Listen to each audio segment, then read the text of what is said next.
Article 3, the prohibition on torture and inhuman, degrading treatment or punishment. We will never return anyone to be tortured in their home country. But the definition of degrading treatment has expanded into the realm of the ridiculous. Today, we have criminals we seek to deport, but discover we cannot because the prisons in their home country have cells that are deemed too small, or even mental health provision that is not as good as our own. As Article 3 is an absolute right, a public interest test cannot be applied. For that reason, we are seeking reform at the Council of Europe, and we do so alongside international partners who have raised similar concerns. But it is not just international law that binds us. According to data from 2022, over 40% of those detained for removal claimed they were modern-day slaves. This well-intentioned law is being abused by those who seek to frustrate a legitimate removal. So I will bring forward legislation that tightens the modern slavery system to ensure that it protects those it was designed for and not those who seek to abuse it. Taken together, Madam Deputy Speaker, these are significant reforms. They are designed to ensure our asylum system is fit for the modern world and that we retain public consent for the very idea of providing refuge. We will always be a country that offers protection to those fleeing peril, just as we did in recent years when Ukraine was invaded, when Afghanistan was evacuated, and when we repatriated Hong Kongers.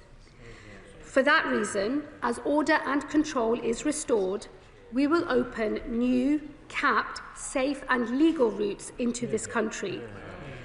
These will make sponsorship the primary means by which we resettle refugees, with voluntary and community organisations given greater involvement to both receive refugees and support them, working within caps set by government.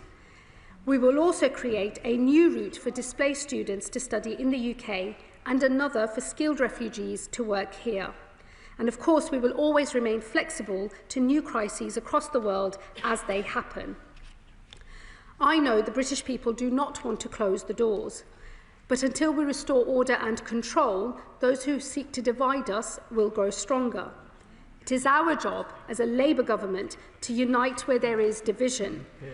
So we must now build an asylum system for the world as it is, one that restores order and control, one that opens safe and legal routes to those fleeing danger across the world, and one that sustains our commitment to providing refuge for this generation and those to come. I know the country we are. We are open, tolerant and generous. We are the Greater Britain that those on this side of the House believe in, not the littler England that some would wish we would become. These reforms are designed to bring unity where others seek to divide. Madam Deputy Speaker, I commend this statement to the House. Leader of the Opposition, Kemi Badenoch. Madam Deputy Speaker, can I thank the Home Secretary for advance sight of her statement, most of which I read in the Sunday Telegraph, actually. But I am pleased that she is bringing forward measures to crack down on illegal immigration. It's not enough, but it is a start. And it's also a change. It's a change from her previous position in opposition of a general amnesty for illegal migrants. But I do want to praise the new Home Secretary, Madam Deputy Speaker. She's bringing fresh energy and a clearer focus to this problem, and she has got more done in 70 days in the job than her predecessor did in a year. She seems to get what many on the benches behind refuse to accept. She is right to say that if we fail to deal with the crisis, we will draw more people to a path that starts with anger and ends in hatred. But we will also allow our English Channel to operate as an open route into this country for anyone prepared to risk their lives and pay criminal gangs. This is not fair. It is not fair on British citizens, it is not fair on those who come here legally, and it is not fair on those in genuine need who are pushed to the back of the queue because the system is overwhelmed. Anyone who cannot see by now that simply tinkering with the current system isn't going to fix this problem is either living in la-la land or being willfully obstructive. It is a shame that it has taken Labour a year in office to realise there is a borders crisis. Yes. I don't know why they're chuntering. What was their first act in government? Her predecessor's first act was to scrap the Rwanda plan, which was already, yes, they're cheering, it was already starting to act as a deterrent before it even got off the ground. And before it started, Labour threw away all of our hard work, the taxpayers' money. They're the ones who have wasted their money, not us. But this statement, Madam Deputy Speaker, is an admission that her predecessor's immigration and borders bill will not work. But I'm glad to see them now changing course. The powers they're using in this bill, they all voted down when we were in government. They wouldn't be able to do that if we hadn't got it through. None of them know the work that was done. They're just cheering nonsensically, but we know what has happened since they came into office. In fact, the Home Secretary will know that in the 70 days that she has been in office, 10,000 people have crossed the channel. And in the last year, we have seen record levels of asylum claims. The problem has got worse since Labour came into office and is getting even worse by the day. But I am afraid to tell her that what she is announcing is not going to work on its own. And some of these measures will, in fact, take us backwards. I say that to her with no ill will, and I hope she believes me when I say I genuinely want her to succeed. Because on this side of the House, we are speaking from experience. We know how difficult this is. It is, we are. And we're not going to take any lectures from the people who voted down every single measure to control immigration. Some of the measures she is announcing today, Madam Deputy Speaker, are undoubtedly positive steps. Baby steps, but positive nonetheless. We welcome making refugee status temporary, and we welcome removing the last Labour government's legislation that created a duty to support asylum seekers. She's right to do that. Yeah. However, some of what she is announcing simply does not go far enough. On this side of the House, we believe that anyone who arrives illegally, especially from safe countries, should be deported and banned from claiming asylum. Does the Home Secretary agree that anyone who comes to this country illegally should be deported? I'd like to know, I think the country would like to know, because this announcement means that some people who arrive will be allowed to stay. They just need to wait 20 years before getting permanent settlement. That does not remove the pull factor. But the main problem is that for as long as the UK is in the ECHR, illegal immigrants and those exploiting our system will use human rights laws to block anything she does to solve this. I know this because I saw it happen again and again over the last 4 years. I know she is seeing it too. We even saw it this year with the Prime Minister's one-in, one-out scheme, which has seen people return to France come back yet again on small boats. I can guarantee that her plan to reinterpret Article 8 will not work. We tried this already. Strasbourg and UK case law will prevail. And I agree with her that the definition of degrading treatment is overinterpreted. But renegotiating Article 3 internationally will take years. Years we don't have, if it were even possible, but the fact is, it isn't. We know this because a small group of EU countries tried this earlier and they were dismissed by the Secretary-General of the Council of Europe. Her government did nothing to support them, so I'm not convinced that it's the Prime Minister's negotiating skills that are going to sort out that problem. The fact is, we have looked at this issue from every possible direction, and the reality is that any plan that doesn't include leaving the ECHR as a necessary step is wasting time we don't have. Just like their plan to smash the gangs or the one-in, one-out policy, it is time wasting and it is doomed to fail because of lawfare. We have seen this all before. The tough measures will be challenged in the courts and blocked. The new legal routes she's talking about will be exploited, and the numbers arriving on our shores and disappearing into the black economy will keep on rising. If the Home Secretary is serious about reducing these numbers, and I do believe that she is, she must be bolder. She must take steps to deter illegal immigrants from coming to Britain and deport them as soon as they arrive. Our borders plan does just that, and I know that she has studied it in detail. I've seen the looks. I know that she knows that we would leave the ECHR and ECAT to stop the Strasbourg court from frustrating deportations, that we'd establish a new removals force to make sure all illegal arrivals are deported. We would end the use of immigration tribunals, judicial review, and legal aid in immigration cases. Those are the things that are slowing us down. And we will sign returns agreements that are backed by visa sanctions to ensure we send illegal arrivals back to their place of origin. I welcome what she's talking about on Angola and Namibia, but all of us in this House know that they are not the ones creating the biggest problems. We need to be bold, serious, and unafraid to do what the British people demand: secure our borders. That is what is in our borders plan. So I urge her to take me up on my offer to work together, not just because we have some ideas she might find useful, but because, judging by her own backbenchers' reaction today, she may find our votes come in handy. Earlier this year, we saw what happened when the government tried to make changes to the welfare bill.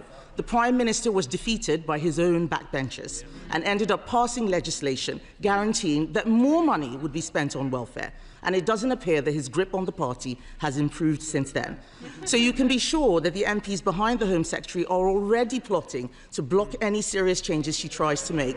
We can help her with that. Why are they shaking their heads? We've seen them do it time and time again before. I would say to the Home Secretary, this is a genuine offer in the national interest. We will not play the same game they did, voting things down for no reason, but she must be clear with the House on these questions. How many people will be able to take advantage of the new work and study visa route? And what will the level of the cap be? Will it be 10,000 people? Will it be 100,000 people? The government has separately confirmed they will allow Gazan students to bring dependents. We oppose this, but can she clarify how the government will ensure that people brought to the UK from a territory under Hamas control are not a risk to our security? If she finds that the Human Rights Act and ECHR prevent her from enacting these proposals, will she use primary legislation to resolve this? Has Lord Hermer agreed? By her own admission 3 weeks ago, the Home Office is not yet fit for purpose, so why then are we creating the new legal routes for the Home Office to run? And will she take me up on this serious, genuine offer to meet and discuss how we can work together to resolve this asylum crisis, yes or no? I urge her to put party politics aside, meet with me and my Shadow Home Secretary. Let's find a way to work together. Order. I was very generous with time then. Home Secretary. Thank you, Madam Deputy Speaker. I thank the Leader of the Opposition for her response to the statement. I see that the Shadow Home Secretary has been subbed out after his performance at Home Office orals.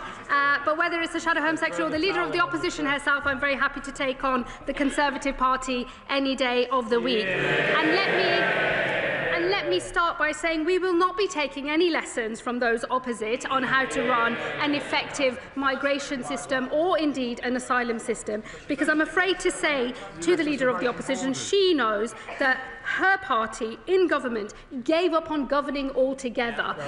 They gave up on making asylum decisions, creating the huge backlog that it was left to this government to start to deal with.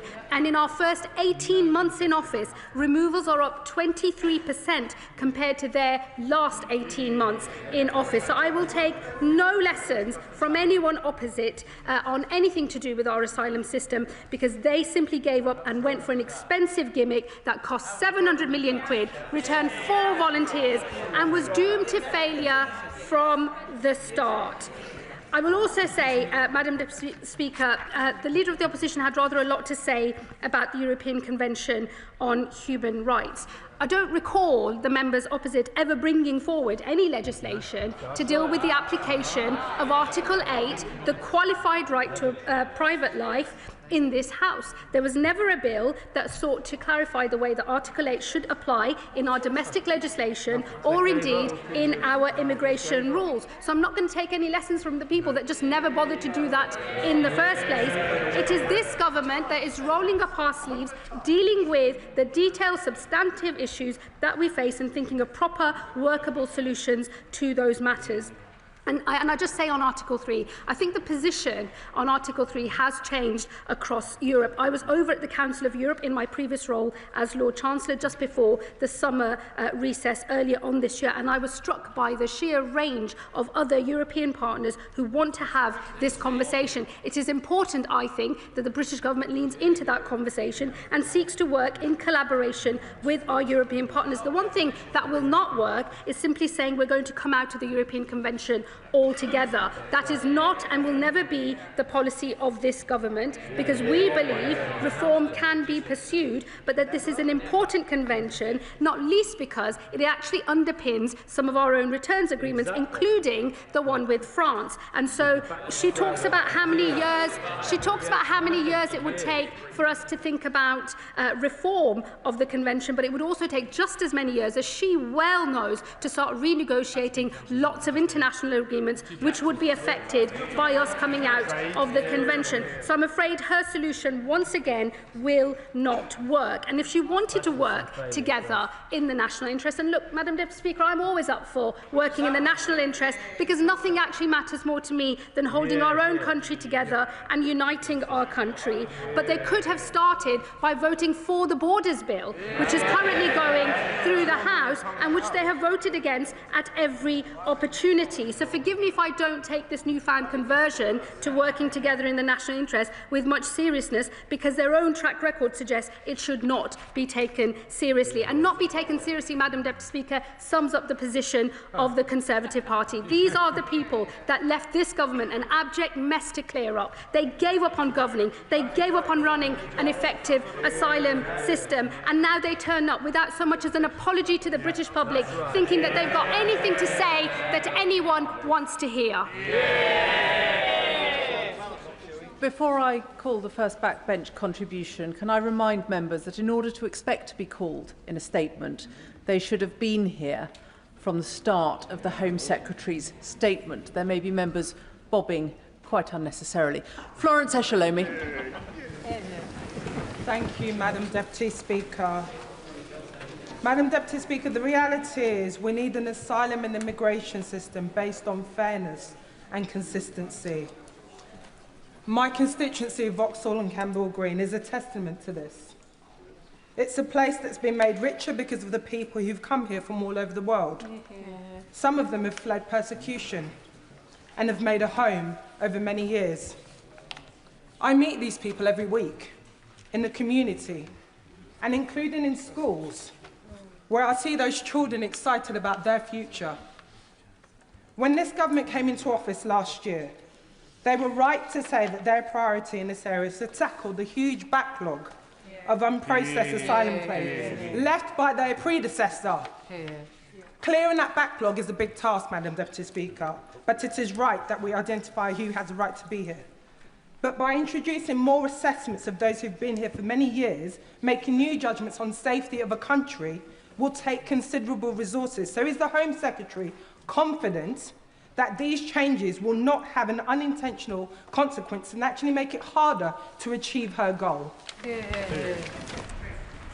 I thank my honourable friend for her question. Let me assure her there will be both the administrative system and the resources needed to underpin the asylum changes that we are making. It is already the case that at the end of the 5-year leave to remain period, there is meant to be an assessment as to whether the country of origin remains a safe country or not. What has ended up happening, though, in practice is that has become an almost effectively an automatic pathway to permanent settlement. That is the thing that we are changing. But what I would ask her to do is look carefully at our protection work and study route, because we will be encouraging those who have sought asylum here, being granted refugee status, to go into work or to study that supports their integration, but it also means that they are making a contribution which actually will retain public support for the system overall. Liberal Democrat spokesperson Max Wilkinson. Thank you, Madam Deputy Speaker. It is right that the government is looking for ways to bring order to the asylum system. It was left in total disarray by the Conservatives. Sadly, the government has been too slow to act. Britain has a long and proud history of responding with compassion to people fleeing unimaginable horrors. That should continue in a way that is fair and sustainable. So we welcome some of what the Home Secretary has said on that score. But what is not helpful is the Home Secretary claiming that the country is being torn apart by immigration. Acknowledging the challenges facing our nation is one thing, but stoking division by using immoderate language is quite another. I will, however, welcome news about safe and legal routes. This is something the Liberal Democrats have called for some time, since they were scrapped by the Conservatives, leading to more small boat crossings. But we do have some concerns about the far-reaching detail behind these proposals, which seems to be missing.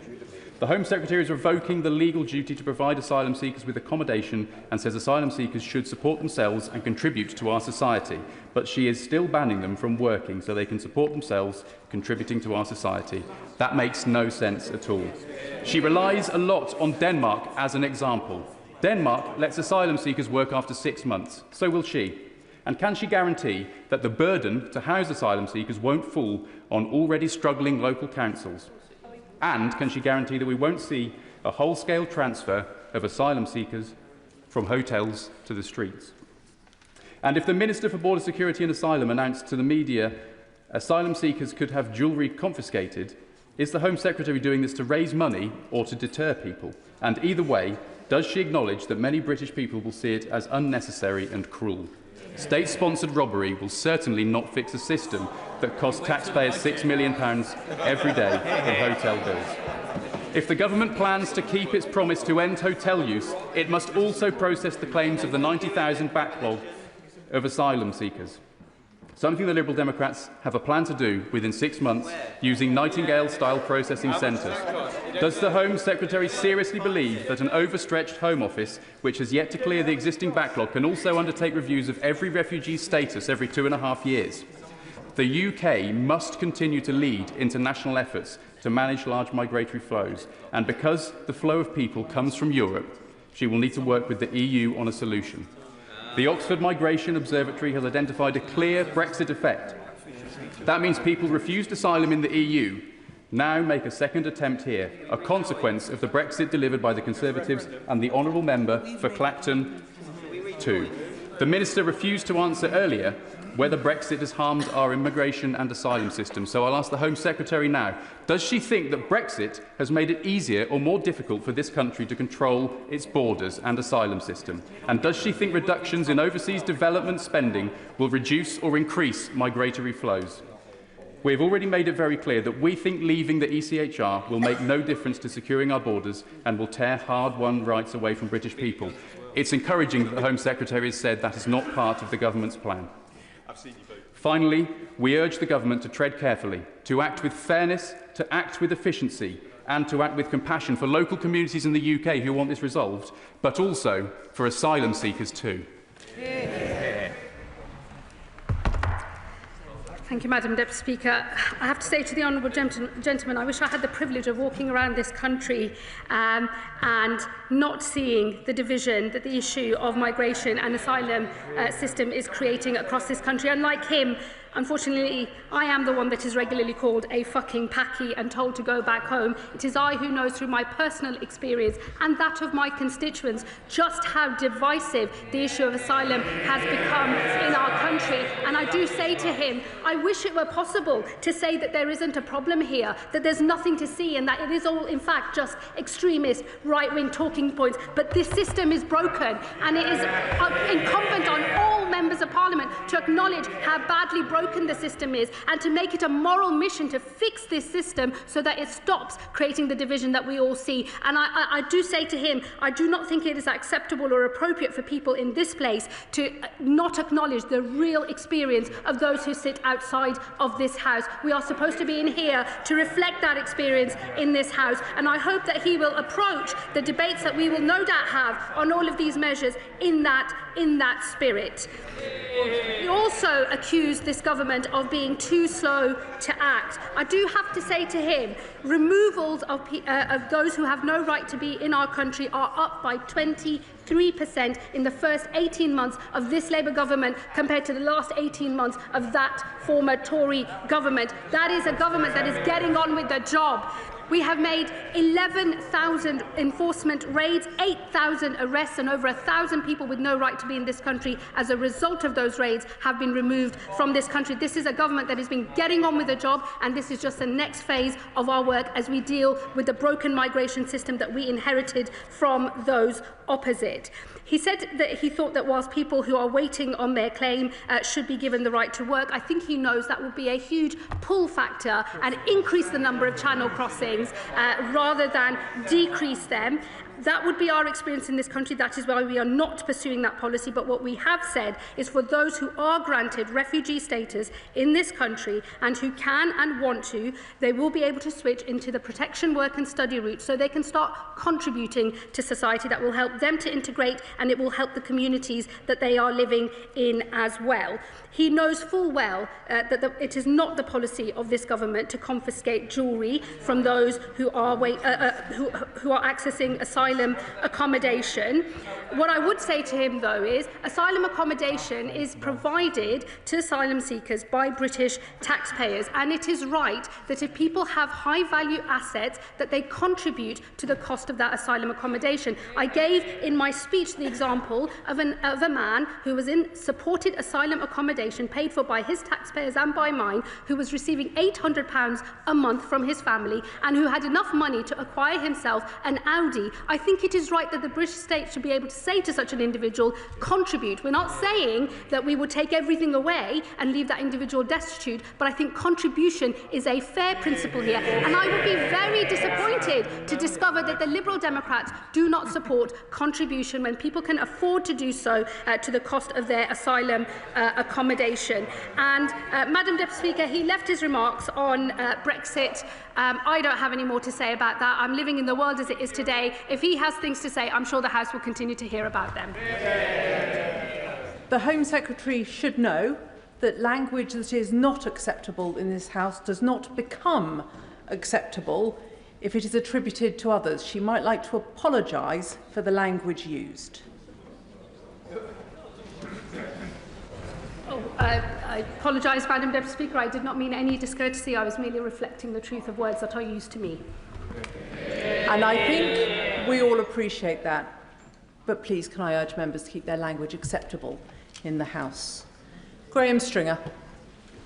Thank you, Madam Deputy Speaker. Can I start by saying I fully support the Home Secretary in a statement today.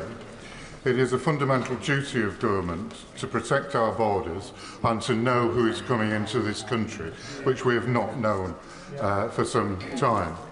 She has set herself a difficult task, but will she agree to publish targets for all the areas she has outlined in her statement today, particularly a reduction in the number of undocumented and illegal entrants to the country, so that we can check whether it is working, and she may need to alter some of the policies if it is not working.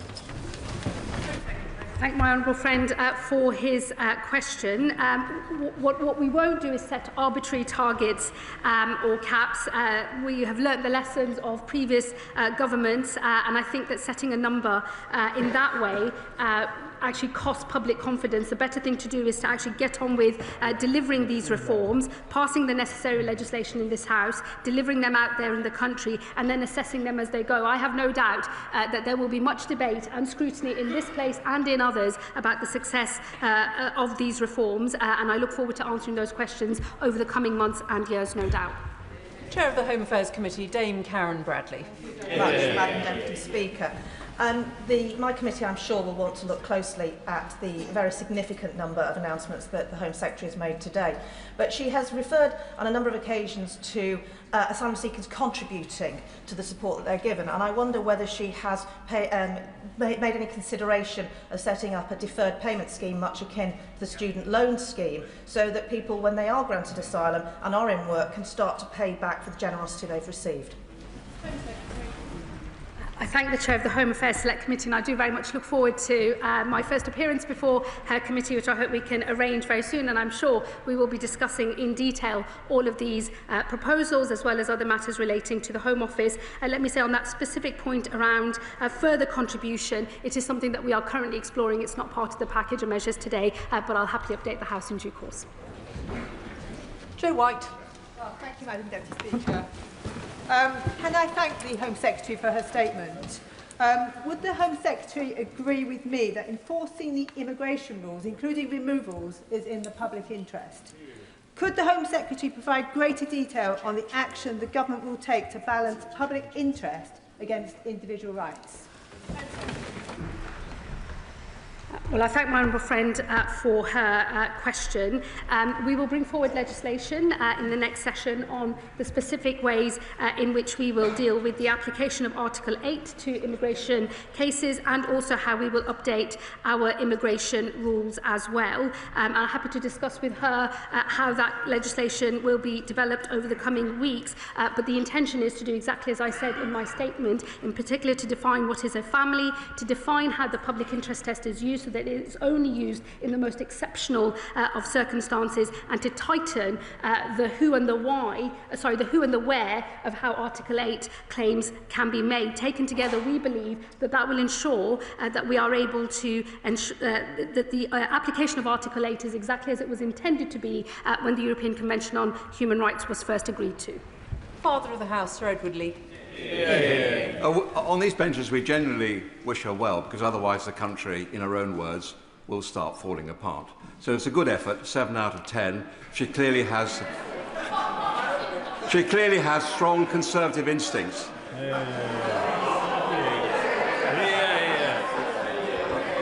But does she fear that such is the misery in many of these countries that they're not really worried about how long they have to wait for their asylum claim to be processed? And does she fear that unless we do arrest and detain and deport people very quickly, then this problem will just go on and on and on? So she mentioned return hubs. Could you say a bit more about that? And could you have an open mind about schemes such as Rwanda? On Rwanda, no. I think on the substance of what he says, he can't be right, because claims are down in Europe and up here. What I would say to him instead is I hope that he will approach the debate that we're having with an open mind, ditch the failed policies of his party, and maybe consider more workable solutions from this side of the House instead. Lewis Atkinson. To continue the UK's proud history of offering sanctuary while simultaneously reducing illegal channel crossings, the right way for refugees fleeing persecution should be through safe and legal routes that are subject to full security checks and controls, not by paying people smuggling gangs to cross the channel in an uncontrolled and unsafe way.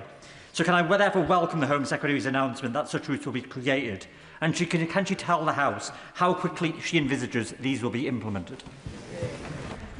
I thank my honourable friend. Safe and legal routes are absolutely the way that we should be seeking to bring people into our country, and not through the people smuggling route in the north of France and over the Channel. And it is an explicit policy choice that I have made to disincentivise people coming through that route and paying thousands of pounds as they do so to organised immigration criminals, and will privilege those who come through our safe and legal routes. As we get order and control into the system that we have inherited, these safe and legal routes will become more generous over time. They will start modest, the numbers will be in the low hundreds, but they will grow, and we want them to grow, because we want people fleeing sanctuary to be able to find safe harbour here in this country. And we make we are absolutely proud of that position as a government. This route will grow over time. I hope people across the House will support that, but I think we have to get order and control into our system first. Christine Jodin. Thank you very much, Madam Deputy Speaker. I think there would be general agreement that we have chaos in the immigration and asylum system, and that the government should be looking for new ways to discourage people from crossing the Channel in small boats. But in what she says today, is there a danger that those people that we do actually need to come to this country legally, with the skills that we need to fill the employment gap, to keep our NHS working and to work in the social care sector, will actually look at this country now and say, no, I don't want to go there, and that there is a danger in this policy that will happen? I disagree with the honourable lady. There is no reason to believe that. What I would say to her is that if you look at the numbers of people that come into this country on the small boats, it's about 40% of all asylum claims. Actually, it's about the same number of people who come through a legal route, a visit visa, a work visa or a study visa, which when that visa comes to an end, apply for asylum. I hope she would recognise that it is important that we stop that abuse of the asylum system so that we can retain public confidence in the legal migration system that I think we can all agree that this country needs. Chris Murray. Thank you, Madam Deputy Speaker. I now draw your attention to my declaration of interest. Over the last few years, 3 times as many people fleeing war or persecution have come to this country from Ukraine and Hong Kong as have come in small boats, but there has been no public outcry. The lesson here is the British people are compassionate and generous to refugees when the system is controlled, fair and gripped by the government. In 15 years working on asylum issues before being elected, I saw the dysfunction this government has inherited. There is nothing progressive about ducking asylum reform and allowing public support for refugees to drain away. Can the Home Secretary set out how these reforms will address the manifest unfairnesses and rebuild public support for the asylum system and immigration overall? My honourable friend makes a very powerful point. This country is an open, tolerant and generous place, but there are conditions for that openness, for that tolerance and for that generosity. And they are that there is order and control in the system. And when people can see a system that is not working, where rules are being abused and not enforced, they do rightly feel angry. And it is important that this government deals with those problems so that we can have public consent for not just a new system that works better, but also for the safe and legal routes that I know he and others in this House will want to see. The 2 principles that underpin all of the reforms that I am making today are fairness and contribution. They are quintessential Labour values, but they are also quintessential British values too. Sir Desmond Swayne. As she struggles to find these hubs, she should reflect on the fact that it was her government that wasted the 700 million by giving up the opportunity to Germany and the United States before we got the chance to use it.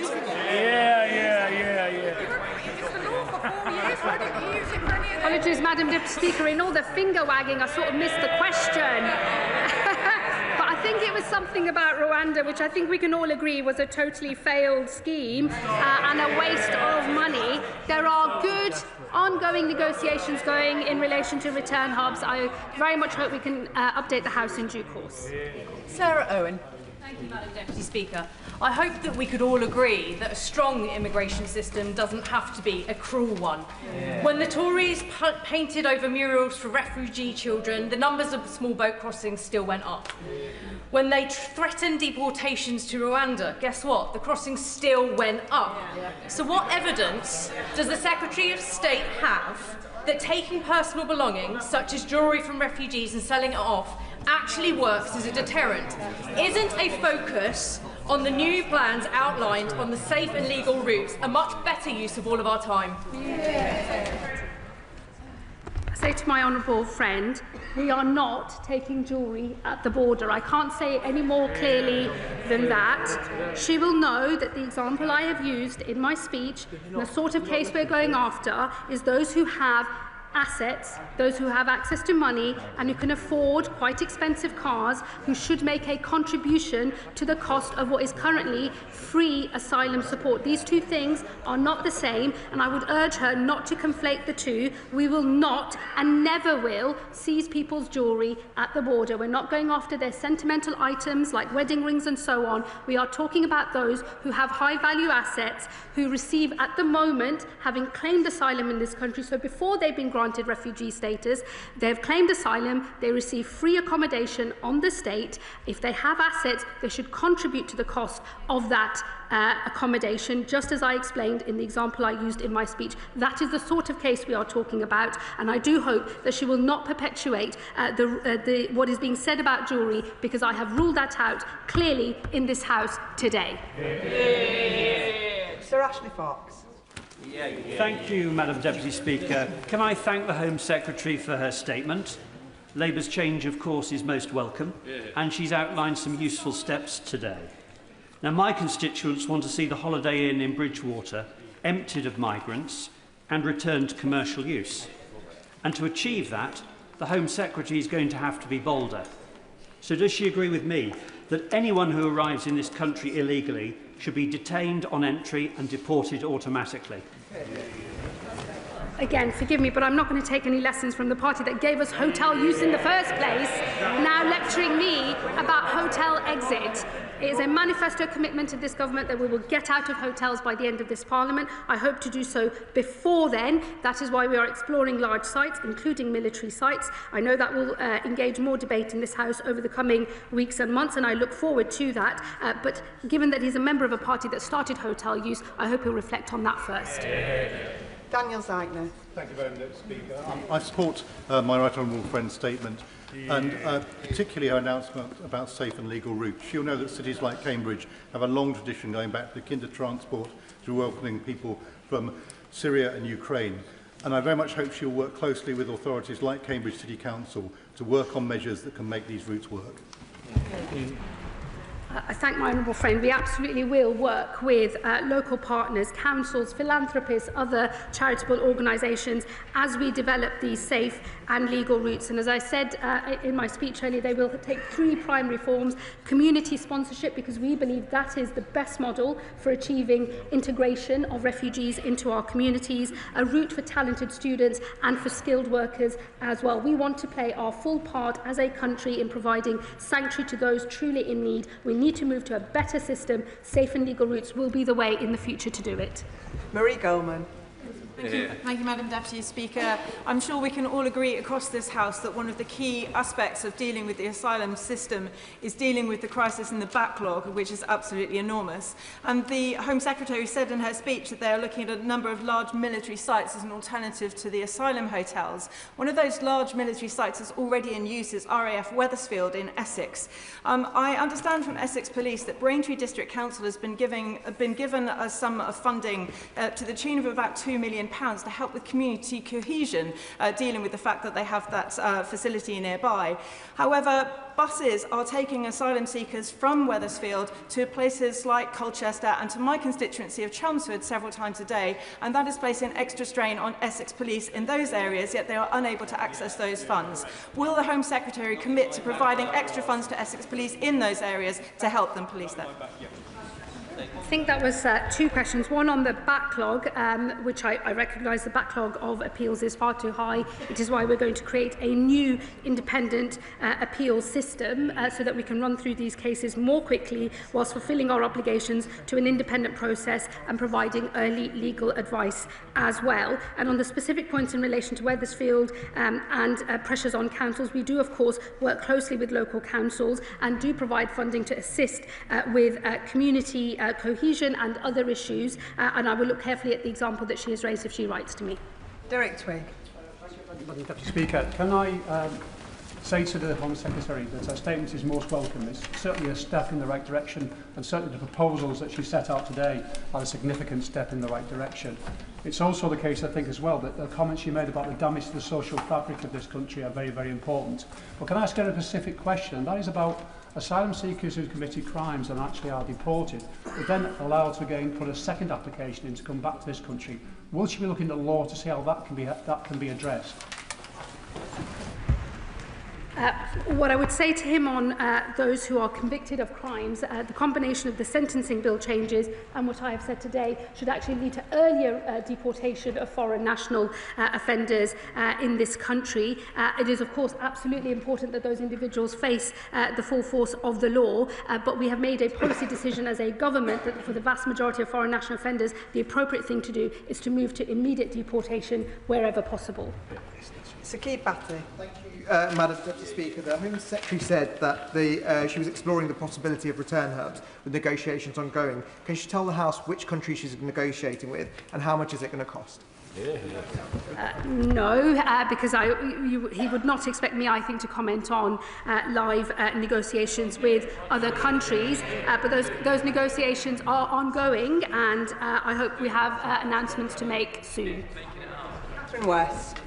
Deputy Speaker, the Hornsey and Friern Barnet constituency has a long tradition of being boroughs of sanctuary, and just today I had an excellent briefing from the Jewish Voice for Refugees, Hayas Jacor.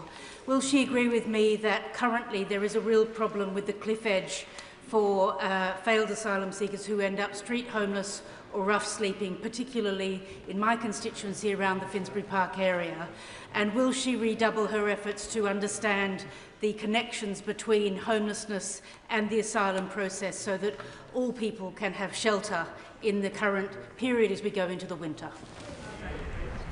I thank my honourable friend. I do understand the point that she is making. I mean, I think the reality is that there are a lot of failed asylum seekers within the asylum accommodation system, and I'm sure she would accept and agree that where somebody has a failed claim and no right to be in this country, the best thing to do is to voluntarily leave the country, and we do already provide packages to help people make that decision. I, of course, don't want to see people homeless in this country, but I know she can't possibly think that the answer to that is to essentially have there be no consequence to having a failed asylum claim in the first place. We do need to run a system where the rules are enforced, as uncomfortable as that might occasionally be, but of course recognising that we don't want people in destitution. That is why we do make financial packages available for people to voluntarily remove the country, and that will always be the case. Pete Wishart. Madam Deputy Speaker, in their manifesto, Labour promised to defend migrants' rights and build an immigration system based on compassion and dignity. Instead, what we have is a policy that's welcomed by Reform UK and that's even found favour with Tommy Robinson. From throwing refugees into destitution to denying any meaningful route to citizenship to forcible evictions, where exactly is the compassion and dignity in that? Yeah. Well, I can assure him that given that Tommy Robinson doesn't even think I'm actually English, he will certainly not be supporting anything I've got to say. So let's just leave that there, I think, Madam Deputy Speaker. We don't need to hear any more about what vile racists have to say about anything whatsoever. And let me also say to him, I guess it's not a surprise to me to find a Scottish National Party Member of Parliament defending a broken status quo. That's what they do in Scotland with the Scottish Government under the SNP every day, and that's what he's doing now. I hope he can agree that good reform, much needed reform to a broken system is the best way to retain public support for having an asylum system at all. Leon Wara. Deputy Speaker.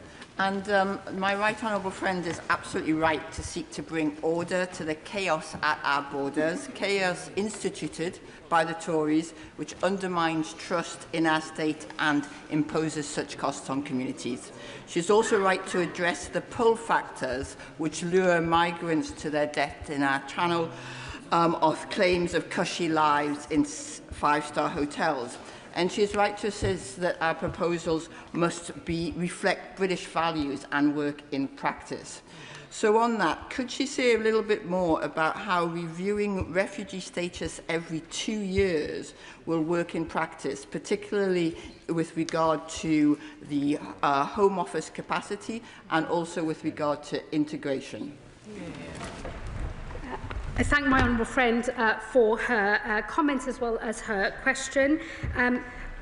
What we are doing in relation to the refugee status is moving from a situation where it's effectively permanent and the most attractive of all routes into the country to a more temporary status. I will make sure that the administration and the funding is available to run the new system as it is being designed. But I do say to her that is why we are also creating the protection, work and study route, because we believe that the best integration outcomes come when people are in work and able to contribute, and that is how we will retain popular support for having an asylum system. So people will transfer, we hope, into the protection, work and study route. But of course, if they do not, under the core protection model, they will still receive sanctuary from this country. It will be more regularly reviewed. I hope we can all agree that where a country is safe for an individual to return to, a return should, in the normal run of things, take place. But of course, if people have switched into a work route and are making a contribution, we will set out plans in the coming days about how they could earn their way to an earlier settlement, longer than what is available to people today, and still longer than what will be available to people on safe and legal routes, but shorter than those who remain on the core protection model. Nick Timothy. Thank you, Madam Deputy Speaker. Most on the benches opposite disagree with us. But I share the Home Secretary's admiration for the Danish model. And the Danish Finance Ministry publishes data regularly on the fiscal contribution of different profiles of migrants. This shows in Denmark that migrants from MENAT, the Middle East, North Africa, Pakistan and Turkey are net recipients over the course of their lifetimes, Will the Home Secretary ensure that the Treasury publishes the same data in the same way in this country?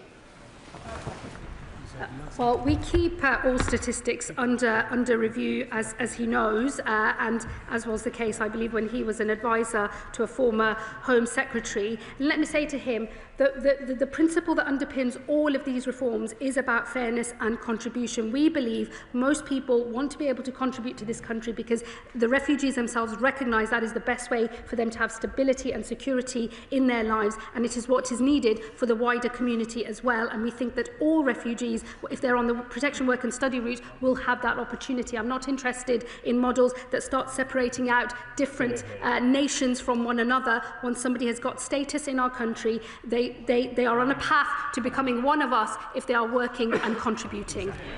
Gary McCarthy. Thank you, Madam Deputy Speaker. I agree with the need for a fairer asylum system in which the public can have confidence. But all that she proposes today is predicated on there being decent legal advice available for people. And I know from 20 years as an MP that is simply not the case. Despite the best efforts of the advice sector in Bristol, which is proud to be a city of sanctuary, there's just a real dearth of decent immigration lawyers. And I see too many constituents that fall into the hands of dodgy lawyers who will help them falsify and fabricate claims. What is she going to do to ensure that that decent legal advice is there? Well, look, I agree with her in that my own constituency experience as a Member of Parliament is many people have turned up at my advice surgery believing that there are things that I can do as a constituency MP to assist them in their migration claim, which I cannot do, and they've been completely misled and robbed, frankly, by unscrupulous individuals. In the new appeal system that we are going to set up, early legal advice will be available from the start. We believe in access to justice. People need to have the right legal advice, but doing it early and right at the start of claims means that we can run a system where you can have one claim and one appeal rather than the absolute merry-go-round and whack-a-mole of claims that we see today. Danny Kruger. Thank you, Madam Deputy Speaker. I welcome the rhetoric that the Home Secretary has announced. In fact, I recognise the rhetoric of the Home Secretary today. We have our plan for restoring justice. She has announced a plan to restore order and control. But before she puts in her application to join Reform UK, and I very much welcome her doing so, can I just draw out the difference? Can I draw out the difference between our parties? Unlike the government, Madam Deputy Speaker, we don't propose to give illegal immigrants the right to stay here for 2.5 years after arriving. We don't propose to give them the right to study and work here. We don't propose to allow them to bring their families here. And crucially, Madam Deputy Speaker, we're not going to contort our law to comply with, or to fit into the European Convention on Human Rights. The derogations that she announces will not work to stop the lawfare, just as the derogations announced in the Rwanda bill wouldn't have stopped the lawfare, which is why I opposed that bill as well. So she talks about, Madam Deputy Speaker. I'm great. I don't think there was a question in there, Madam Deputy Speaker. As for his invitation to join his party, of whom there appear to be hardly any over there, let me tell him, over my dead body. Ian Byrne. Thank you very much indeed. I want to commend the Home Secretary for getting the balance absolutely right. And I think the announcement that she has made today will be widely welcomed across our diverse community in Birmingham, because we know that our generosity of spirit is upheld by our rule of law. And the kindness that we show is protected by the justice that we share. So will she confirm that while we will always give sanctuary to those who need our protection, what she's advancing today is in effect a form of earned citizenship, and only those who step up to the full responsibilities of citizenship will enjoy the full rights of citizenship of this country? Well, my honourable friend makes a very powerful point. We are constituency neighbours, and both of us have done many community meetings over the years where these issues have been discussed, not just by those who are white, but those who are ethnic minority Britons as well. Because the thing that unites all Britons, regardless of their background, is a desire for fairness and for a good system that people can have confidence in. And he's absolutely right. The concept of earned citizenship, earned settlement, contribution, fairness. As I said earlier, these are quintessential Labour values. They are quintessential British values as well, and that is why I know this plan will have support from across the country. Bradley Thomas. Thank you, Madam Deputy Speaker. Well, these steps are definitely a move in the right direction. I'm pleased that the Home Secretary has rejected the proposal from the Liberal Democrats to allow those who arrive in the UK illegally to work. I think that would be a ludicrous magnet in favour of attracting more illegal migrants to the UK. The Home Secretary will be aware that the vast majority of removals from the country are voluntary rather than enforced. So what is she planning to do to ramp up enforced removals from the UK? And with respect to visa sanctions, why did the government vote against them as part of the border security bill? I would just say gently to the honourable gentleman, a voluntary removal is the outcome that actually we should be aiming for. Enforced removals cost more money, are more likely to actually result in a failed removal, especially if there is such disruption that the pilot in charge of the plane says that they won't take that individual, costing often much more money to the British taxpayer. So it is value for money actually to have voluntary removals wherever possible, but we will pursue all types of removals, voluntary as well as enforced, and deportations of foreign national offenders as well. And this is our track record in the last 18 months to have got those numbers up by 23% to a number of just over 48,000, doing better than the last 18 months of the Conservative government. And all I would say to him on the issue of visa sanctions is of powers they acquired but did not use. Gill. Thank you, Madam Deputy Speaker. And can I commend my right honourable friend for the measures that she's introduced to tackle abuse of our asylum system and clamp down on those who are taking advantage of this country's generosity. The government's already closed 200 hotels since coming to power, but can the Home Secretary confirm that her department are actually expediting the measures that she has announced today so we can restore public confidence? I thank my honourable friend and also constituency neighbour for her question. I can assure her we are moving at pace on the exit of hotels. We've already made good progress, closing a number of hotels down from the peak that we inherited to just under 200 today. We will go further and faster on that, and it is why we are looking at large sites, including military sites, and there will be more announcements on that in due course. And on these wider proposals, some of these proposals require consultation, others require legislation. I know that they were debated with real vigour in this House, but we will aim to pass these measures as quickly as possible, because I agree with her, we need to quickly transition to a better system that we can all have more confidence in and introduce the safe and legal routes that are the viable alternative, the right alternative, and persuade people not to get on a dangerous boat in the north of France instead. Josh Babarinder.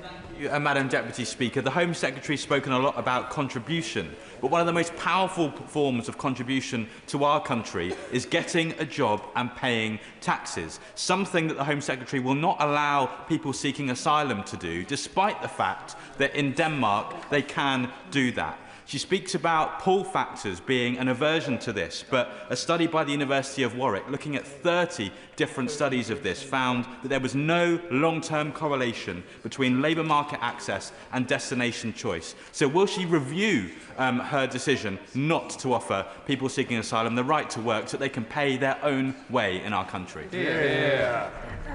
I think, look, what I would say to the honourable gentleman is what I said in response to a question from his side earlier today. It would be a pull factor, because we already know that the ability to work in this country illegally is already a pull factor, and that is why we are clamping down on illegal working. It's why we've seen 11,000 raids, 8,000 arrests, and 1,000 people with no right to be in this country removed from this country. So it would be a pull factor. And what I would say to him also is, I have the misfortune of having to look through the TikTok accounts and the various other ways in which the organised immigration criminals actually advertise their packages for people to get on a boat in the Channel in the north of France. It's in all of those marketing materials as well, and we know from the intelligence that we gather as well, that is one of the pull factors. It's why we have to deal with it.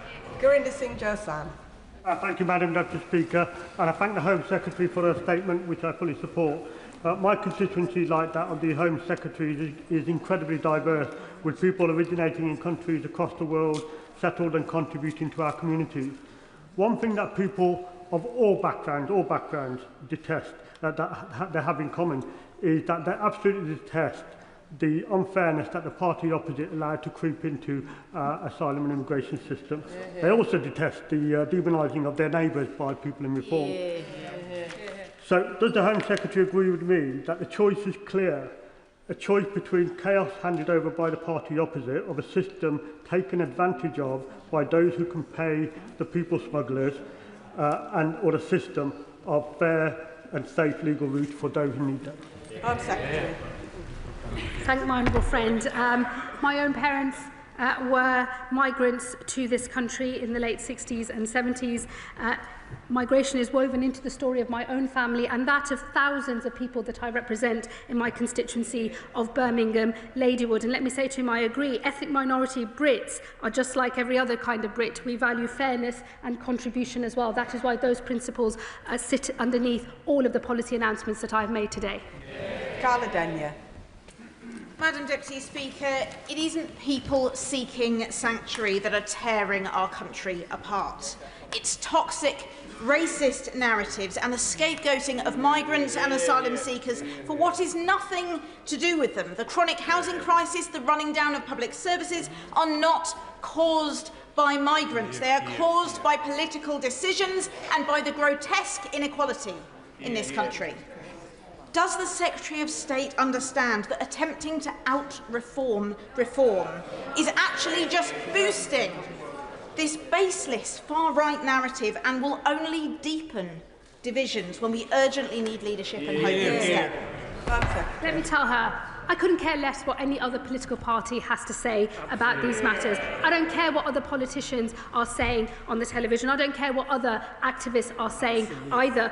I care about the fact that I have an important job to do and I can see that there is a problem here that needs to be fixed. If it was possible to pretend there wasn't a problem because there wasn't one, I wouldn't be saying there is one. There is a genuine problem in this asylum system and we need someone to sort it out, not to pretend it doesn't exist, which I'm afraid is one of the things that fuels the division in the first place. My own constituents, since I have been Home Secretary, have been telling me directly of abuses in the visa system that they can see with the evidence of their own eyes long before any officials in Whitehall have ever clocked onto those things. It is a moral responsibility when you see something broken to fix it and to make sure that the fact that it's broken is not fueling division in our country. And let me also say to her, it is Green Party politicians who are absolute hypocrites because they talk great language in here and then oppose asylum accommodation in their own constituencies.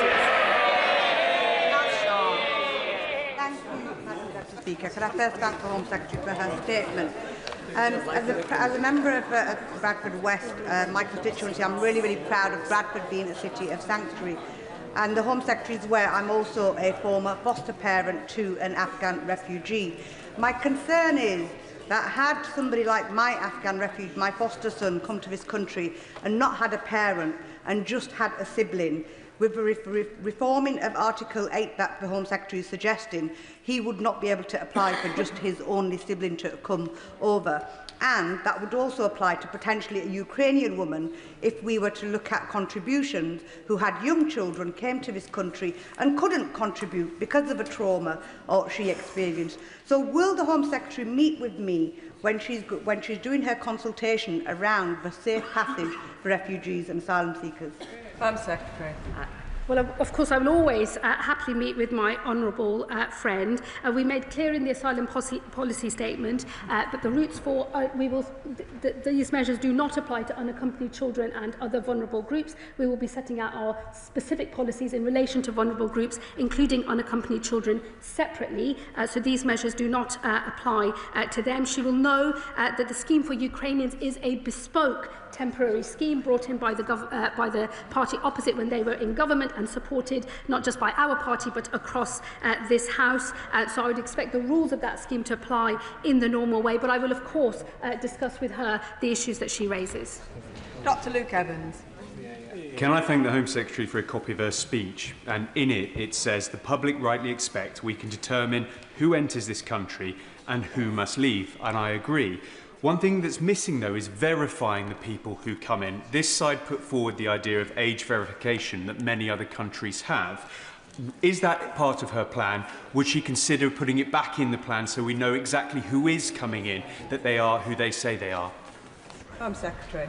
Well, if he reads the asylum policy statement, he'll know that on age verification we are pursuing AI as a more effective and workable model, unlike that suggested by the party opposite, which was all about MRI scans and bones. We believe we have a much more effective way of ensuring age verification is available and that the methodology for it actually works.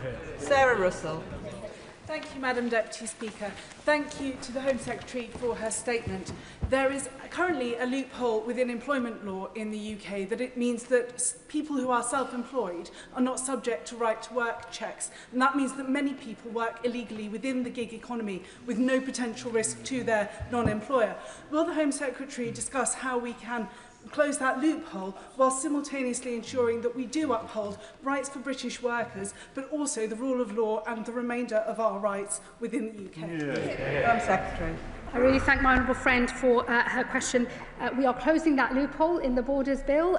It is important that colleagues support us when that is debated again on Wednesday. She's absolutely right that closing down these loopholes, ensuring that everyone is subject to a right-to-work check and therefore build support for a rule of law approach to the way that people are able to access employment in this country is incredibly important, and I hope that all colleagues, even those across the House, might see it to support these measures later this week. Jeremy Corbyn. Thank you, Madam Deputy Speaker. Nowhere in the Home Secretary's statement does she put this into any kind of global context about the millions of people that have become refugees or homeless all around the world, and that more than 2/3 of those are housed by the southern countries, the poorest countries in the world, with the least resources possible to do it. And what she's doing instead is putting in draconian measures against refugees trying to come to this country, failing to recognise that more than 6,000, for example, of those that crossed the Channel this year come from Afghanistan, a war-torn country that we helped to make into a war-torn country. And she instead is trying to appease the most ghastly right-wing racist forces all across Europe in undermining and walking away from the European Convention on Human Rights, a convention created by the post-war Labour government. Does she not recognise history is going to be a harsh judge on this government for undermining the whole global humanitarian principles behind the ECHR and the Universal Declaration of Human Rights? Home Secretary. Well, not for the first time, I'm a little mystified as to what the honourable gentleman is talking about. He starts with the global context. I guess my start point is different to his because I start with our domestic context first. He ought to know that in this country there have already been bespoke schemes for the resettlement of people from Afghanistan. So perhaps he could, read up on those schemes. He should also have heard from what I said in my statement that we remain absolutely committed to offering sanctuary to those who are fleeing conflict abroad. We think that the best way to do that is not to encourage people to get on a boat in the Channel by paying thousands and thousands of pounds to people smugglers, who, by the way, it's not just smuggling that's a vile crime. Those individuals are involved in all sorts of other disgusting organised crime. They should not be in receipt of money from vulnerable people. I want to disincentivise people making that choice, and I want to incentivise people coming on safe and legal routes instead. And if he would actually read the asylum policy statement, he would know it's the policy position of this government to provide more safe and legal routes. Once he's done more reading, I'll be happy to answer more of his questions. Richard Bergen. Thank you, Madam Deputy Speaker. I do remember when the Prime Minister pledged an immigration system based upon compassion and dignity. Yet now, and it needs to be said, we've got an immigration minister tweeting deport, deport, deport. And now this policy announcement, which I'm afraid scrapes the bottom of the barrel. If we're being frank, isn't this just a desperate attempt to triangulate with reform? And like some of the other terrible policy errors that have been made in recent months, isn't it not only morally wrong, but another policy which is set to push away Labour voters? Why not recognise that now than in a few months and make a U-turn? Home Secretary. I would really caution my honourable friend not to defend a broken status quo. He should also know that it is foreign national offenders that are deported from this country, and I would hope he could agree that foreign national offenders should be deported from this country. We should not be keeping convicted criminals in our nation a day longer than is absolutely necessary. And I just say to him, the thing that's morally wrong is knowing that you have a broken system and then pretending either that it's not broken or defending a broken status quo. I will never tolerate that. And I have to say to him, as I've said to other members opposite today as well, I do not care for what other parties are saying on these matters or what other politicians have to say either. I have thought first and foremost of my moral responsibility to the people of this country as I fulfil my duty as Home Secretary. I have a series of reforms here that are underpinned by the values of the Labour Party and the values of the British people. They are fairness and they are contribution. I hope he will reflect on that as he reads up on the detail of these reforms. Ben Oxojecti. Mr. Speaker, in February, during the Border Security, Asylum and Immigration Bill, I raised the issue of the generous financial and accommodation package advertised on the government's own website, Asylum Support What You'll Get, which outlines the provision of an Aspen card with £49.18 of cash loaded onto it each week, on top of free accommodation, even if you've been refused asylum. Cards that are able to be used for gambling and have been over 6,000 times, according to an FOI. In May, I raised it again when I asked the previous Home Secretary what she planned to do to address the pull factor of this free cash and free home. So can this Home Secretary now commit to my previous calls that these pull factors must be mitigated to be a deterrent, and will those on Section 4 or Section 95 support have the benefit withdrawn under these measures? Home Secretary. Well, I would urge him to look at the detail of the asylum policy statement, the whole point of which is to deal with the pull factors that we know are drawing people to get on a dangerous boat and cross the channel illegally. The upshot of the reforms is to deal with those pull factors, and you will know that within the asylum policy statement we have said that it is a relatively small number, it's just under 10%, but just under 10% of those in asylum accommodation already do have the right to work, and in future we will expect them, where they have the right to work, to work. Stella Creasy. Thank you, Madam Deputy Speaker. The Home Secretary is arguing that what will heal this divided nation is to get somebody who we have agreed is a refugee with a well-founded fear of persecution to feel a permanent sense of limbo, because they will never be able to plan for the long term for them or their family, because their status will always be uncertain, because they could still face deportation. Her consultation document, which I have read, talks about using enforced return for families. Last year alone, 10,000 children, many of whom are with their families, were granted refugee status in this country. I know she plans to consult, but given this does involve children, can she be clear with us whether she intends to incarcerate children with their families as part of enforced return, or whether she intends to separate children from their mums and dads as part of this policy, and how we will continue to uphold the UN Rights to the Child Convention returns of education? Home Secretary.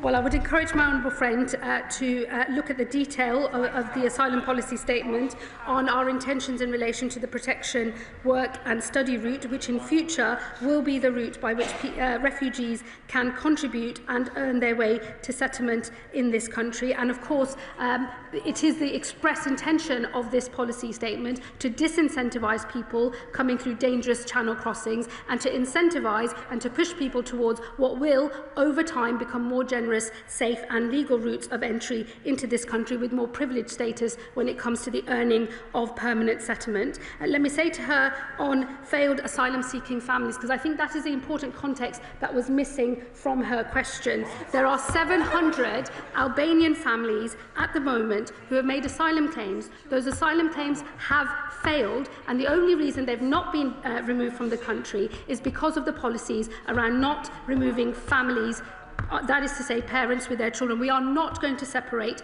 parents and their children, but we are going to consult on the removal of support and how we effectively and safely ensure that those individuals are returned. But we will of course want to see most of those people return voluntarily instead.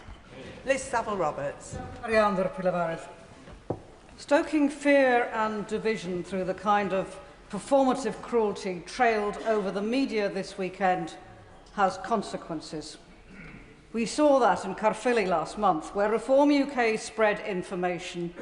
Ukrainians spoke of intimidation. So when she speaks of unity, Surely the lesson from Caerphilly is that imitating reform doesn't create unity, doesn't win trust, but standing firm on values does. Here, here. I'm sorry, that's just unserious from the Honourable Lady. I'm sorry. I'm sorry to find that the Reform Party is living rent-free in so many people's heads. I can assure you it's living nowhere near mine.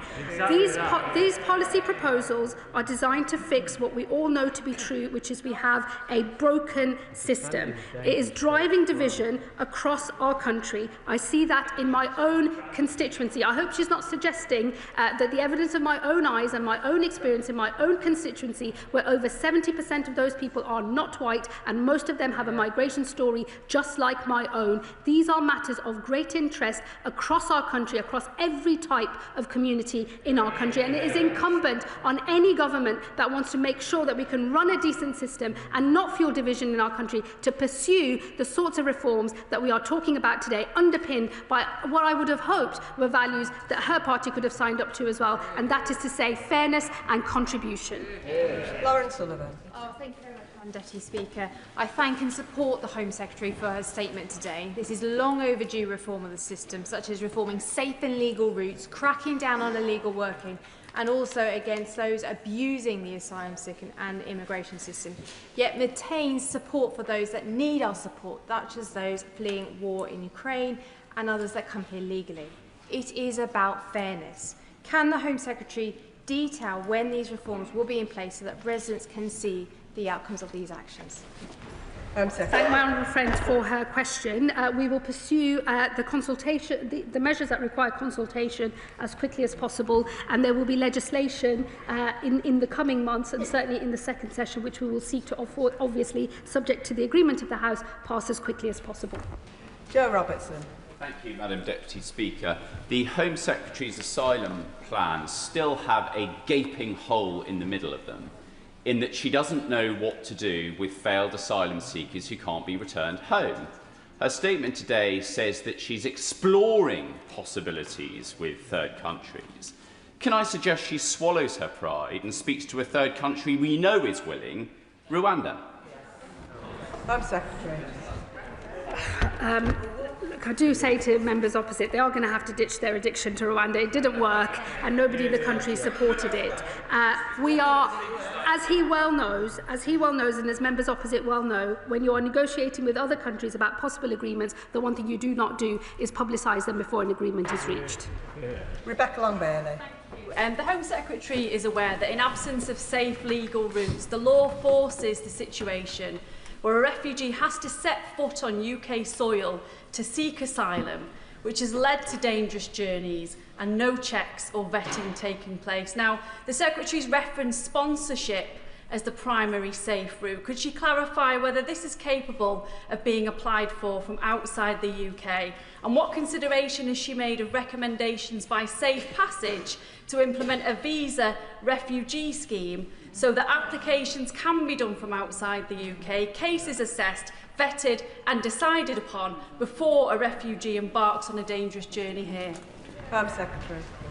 Well, I thank my honourable friend for her question. The whole purpose of the new safe and legal routes is that those individuals are accepted as refugees before they enter into the United Kingdom. The point of that being is that they never then pay thousands of pounds to illegal smugglers along any sort of route that they might travel on. So it is in fact exactly as she says, you want to accept people as refugees before they set foot on UK soil, and then once they are here on that safe and legal route, they will access permanent settlement more quickly than any other route in this country, and it is a good thing that the government is seeking to incentivise people to come through safe and legal routes and not pay thousands and thousands of pounds to criminals along the way. Dr. Andrew Murison. Thank you, Madam Deputy Speaker. It was a genuinely good statement as far as it went, from which we learnt that countries could be determined to be safe at some point in the future and refugees from them returned home. Can the Home Secretary say what her criteria for safety would be? Which countries does she have in her sights? Would it, for example, include a Council of Europe and NATO member, ECHR signatory and EU candidate Turkey? Home Secretary. Look, I'm not going to provide a running commentary on countries. He will know that, of course, I referenced Syria specifically in my speech earlier to the House. That is because the basis on which many thousands of Syrians were making the claims related to the regime that was in place before, during the conflict, which has now fallen, and there is a new regime. We have already made a small number of voluntary returns to Syria. Other countries are exploring enforced returns to Syria, given the change in circumstances there. We will, of course, look at the same as well. We will, in the normal run of things, when it comes to considering whether a country is safe for a person or not, keep those matters under review, as I know he would expect us to do. Olivia Blake. Thank you, Madam Deputy Speaker. Yes, we have a broken system, but does the Home Secretary really believe that having to flee violence, war and persecution means you have won a golden ticket if you are lucky enough to get refugee status here? Does she understand that such rhetoric is deeply offensive and feeds division? Does she accept shutting down routes for settlement will damage integration in our communities and will only strengthen reform, not beat them? And wouldn't a better way of measuring contribution be allowing people to work and pay taxes? Well, Secretary. Well, I'll gently point out to her that we have a large number of failed asylum seekers, that is to say people whose claims have not succeeded and who do not have the right to be in this country still here, despite their home country being safe. Many of the people who claim asylum in this country have passed through multiple safe countries across Europe before they end up in the north of France. And we've seen claims go down in Europe and increase here in the UK. And I would just encourage her to remember that we are opening safe and legal routes. The whole point of these reforms is to disincentivise the journeys that lead to criminals earning a lot of money and people being in the north of France, and to move to a system where we have safe legal routes. We've accepted people as refugees before they set foot on UK soil, so that when they come here they can earn and contribute and be fully integrated through models like community sponsorship, which we know work. Martin Wrigley. Thank you, Madam Deputy Speaker. May I thank the Home Secretary for sharing her experiences earlier and thoroughly condemn that sort of behaviour she described against her. It's unacceptable in any case. The Secretary of State has described rapid decisions on appeals. Does she also believe, as I do, that rapid decision-making on the initial application of asylum seekers should be promoted and highlighted? And would she consider putting a timed target, a timescale target, for decision in a matter of weeks and not years in place with her department? And her remarks on Ukrainian guests over the weekend. She described them going home when peace broke out. May I remind her that peace will not mean safety? Please can she assure the House that a more considered and considerate response may be found? And will she meet with me and Ukrainian guests to resolve that issue?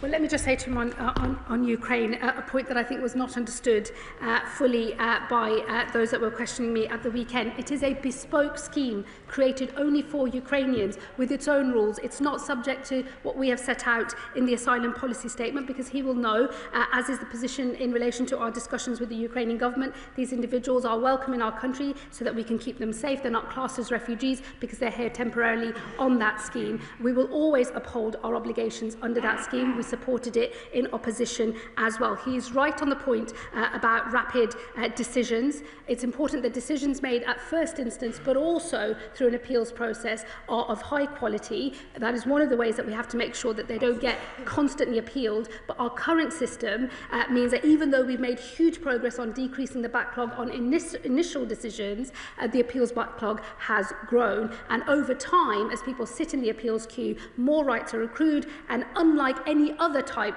of legal order in this country, the order to leave this country being not complied with still allows people to accrue more rights in the interim. We do not run a good and effective appeal system at the moment. It's why we're going to create a new one, but I can assure him that at its heart will be early legal advice, truly independent adjudicators making the decisions, but doing so in a way that allows them to fast-track claims that have a low chance of success, make sure that the right decision is made quickly, one claim, one appeal, with a certain outcome at the end, not subject to years and years of a merry-go-round around the courts. And before I call the next member, can I just ask, make a plea that we keep questions and answers concise? Luke Akerst. Madam Deputy Speaker, I wholeheartedly welcome the measures which I believe will tackle a failure by the previous government to maintain one of the most basic fundamental functions of government, control of our borders.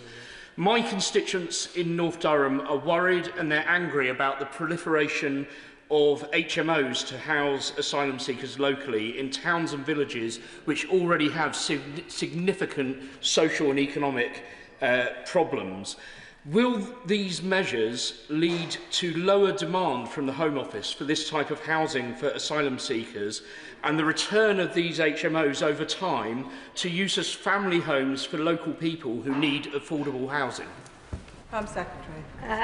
Well, I can say that the totality of the reforms we believe will lead to less pressure on accommodation. So I think the short answer to his question on HMOs is yes, but I do recognise the problems that he notes, because HMOs are a big problem in my own constituency too. Lewis Cocking. Thank you, Madam Deputy Speaker, and I really do thank the Home Secretary for her statement. Broadly, this is a tiny step in the right direction, but does not go far enough. So, Madam Deputy Speaker, to truly show the Home Secretary is listening to the British people, does she agree with me that if you enter this country illegally, you should never be allowed to stay? Secretary. We will always abide by our obligations under the Refugee Convention, and we do believe in offering sanctuary, but we make no apology for the fact that those who enter illegally by crossing through the Channel will have a longer path to settlement. We are deliberately incentivising other safe and legal routes into the country to show that that is the proper way to seek sanctuary in this country, not pay criminals a lot of money and put your own life at risk.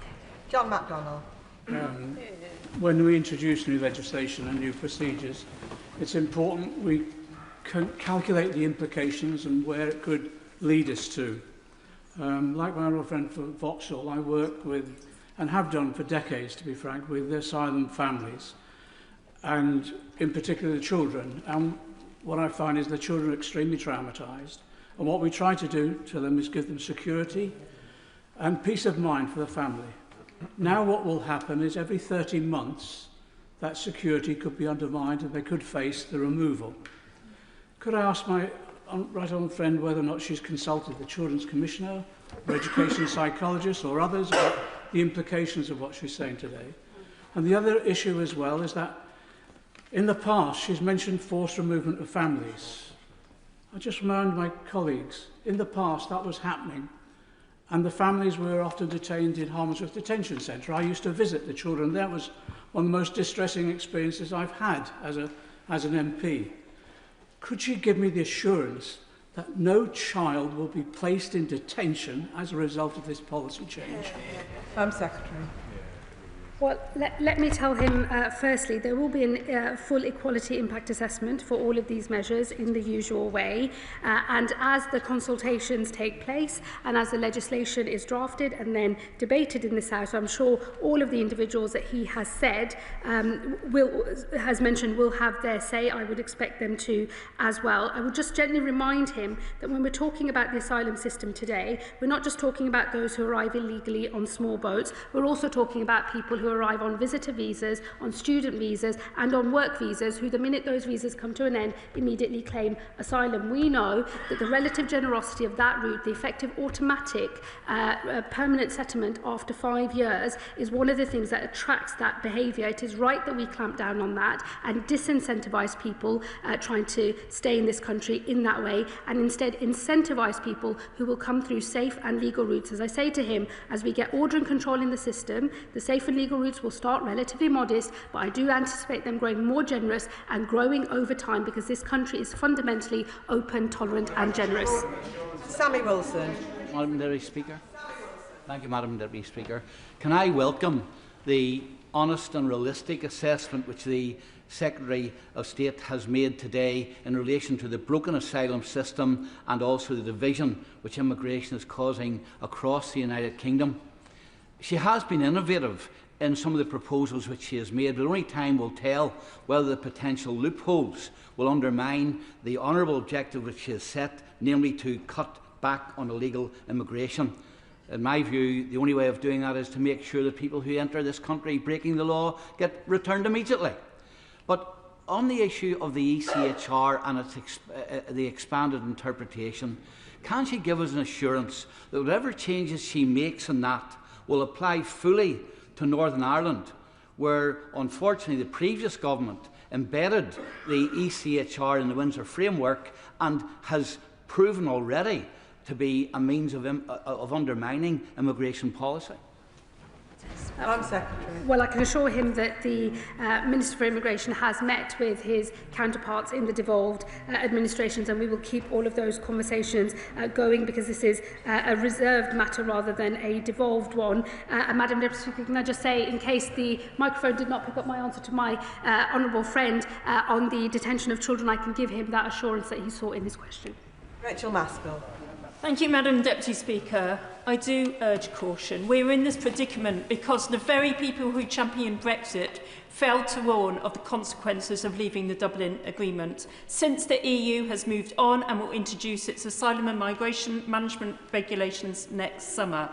Instead of creating insecurity, what discussions has the Home Secretary had with the EU as to how we can explore how we work with the regulations to protect our human rights and responsibilities through this progressive and pragmatic approach? Madam Secretary. I thank my honourable friend for her question. Countries across Europe are tightening up their rules, and it is important that we do not become or remain an outlier. And in fact, it is a regular complaint of many of our counterparts in Europe that at least 30% of those who travel across Europe are seeking ultimately to come here to the United Kingdom. It is something that has come up in all of the conversations I've had with multiple counterparts across Europe, and it is one of the reasons why we have to make sure that we can have a system that works and that we get our own house in order. Lincoln Jopp. Thank you, Madam Speaker. A constituent wrote to me asking whether I could get a wriggle on with his EUSS application. We checked out with the Home Office, and it turns out that he was subject to a live deportation order. In fact, it was issued in 2017, and we did deport him. Somehow he got back into the country and made his application. I said to the Home Secretary's predecessor that if she was prepared to, with a stroke of her pen, reenact that deportation order, I was prepared to drive him to the airport myself. Now that we've got a Home Secretary that's going to get a grip of this situation, I offer the same thing again.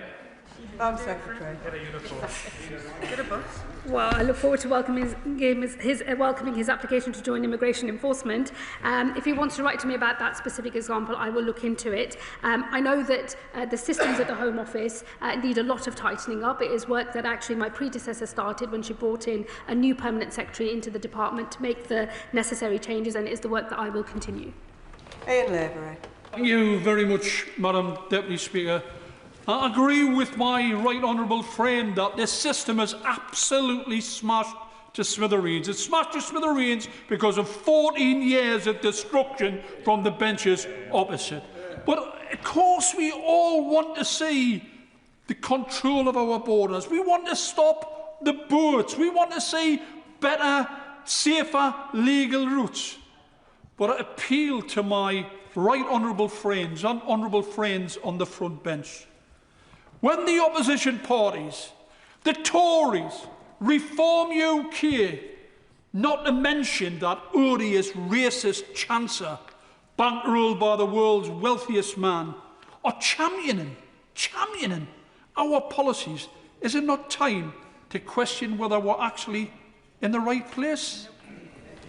I have a lot of time and high regard for my honourable friend, and what I would say to him is he shouldn't allow mischief making by those that he names to throw him or our party off course. I hope that he will have heard the support from our own backbenches today, from members of Parliament who can see that these are changes that are necessary to fix the very broken system that he agrees that we have. And I would just ask for people, please don't keep repeating the name of a man who doesn't even think I'm English. I find that very offensive, and I would just ask everyone to refrain from doing so. We don't need to do that, and we do not need to go there. Don't fall for the mischief that others are making here. We know there is a broken system. It is our solemn responsibility as a Labour Party and as a Labour government to get on with fixing it.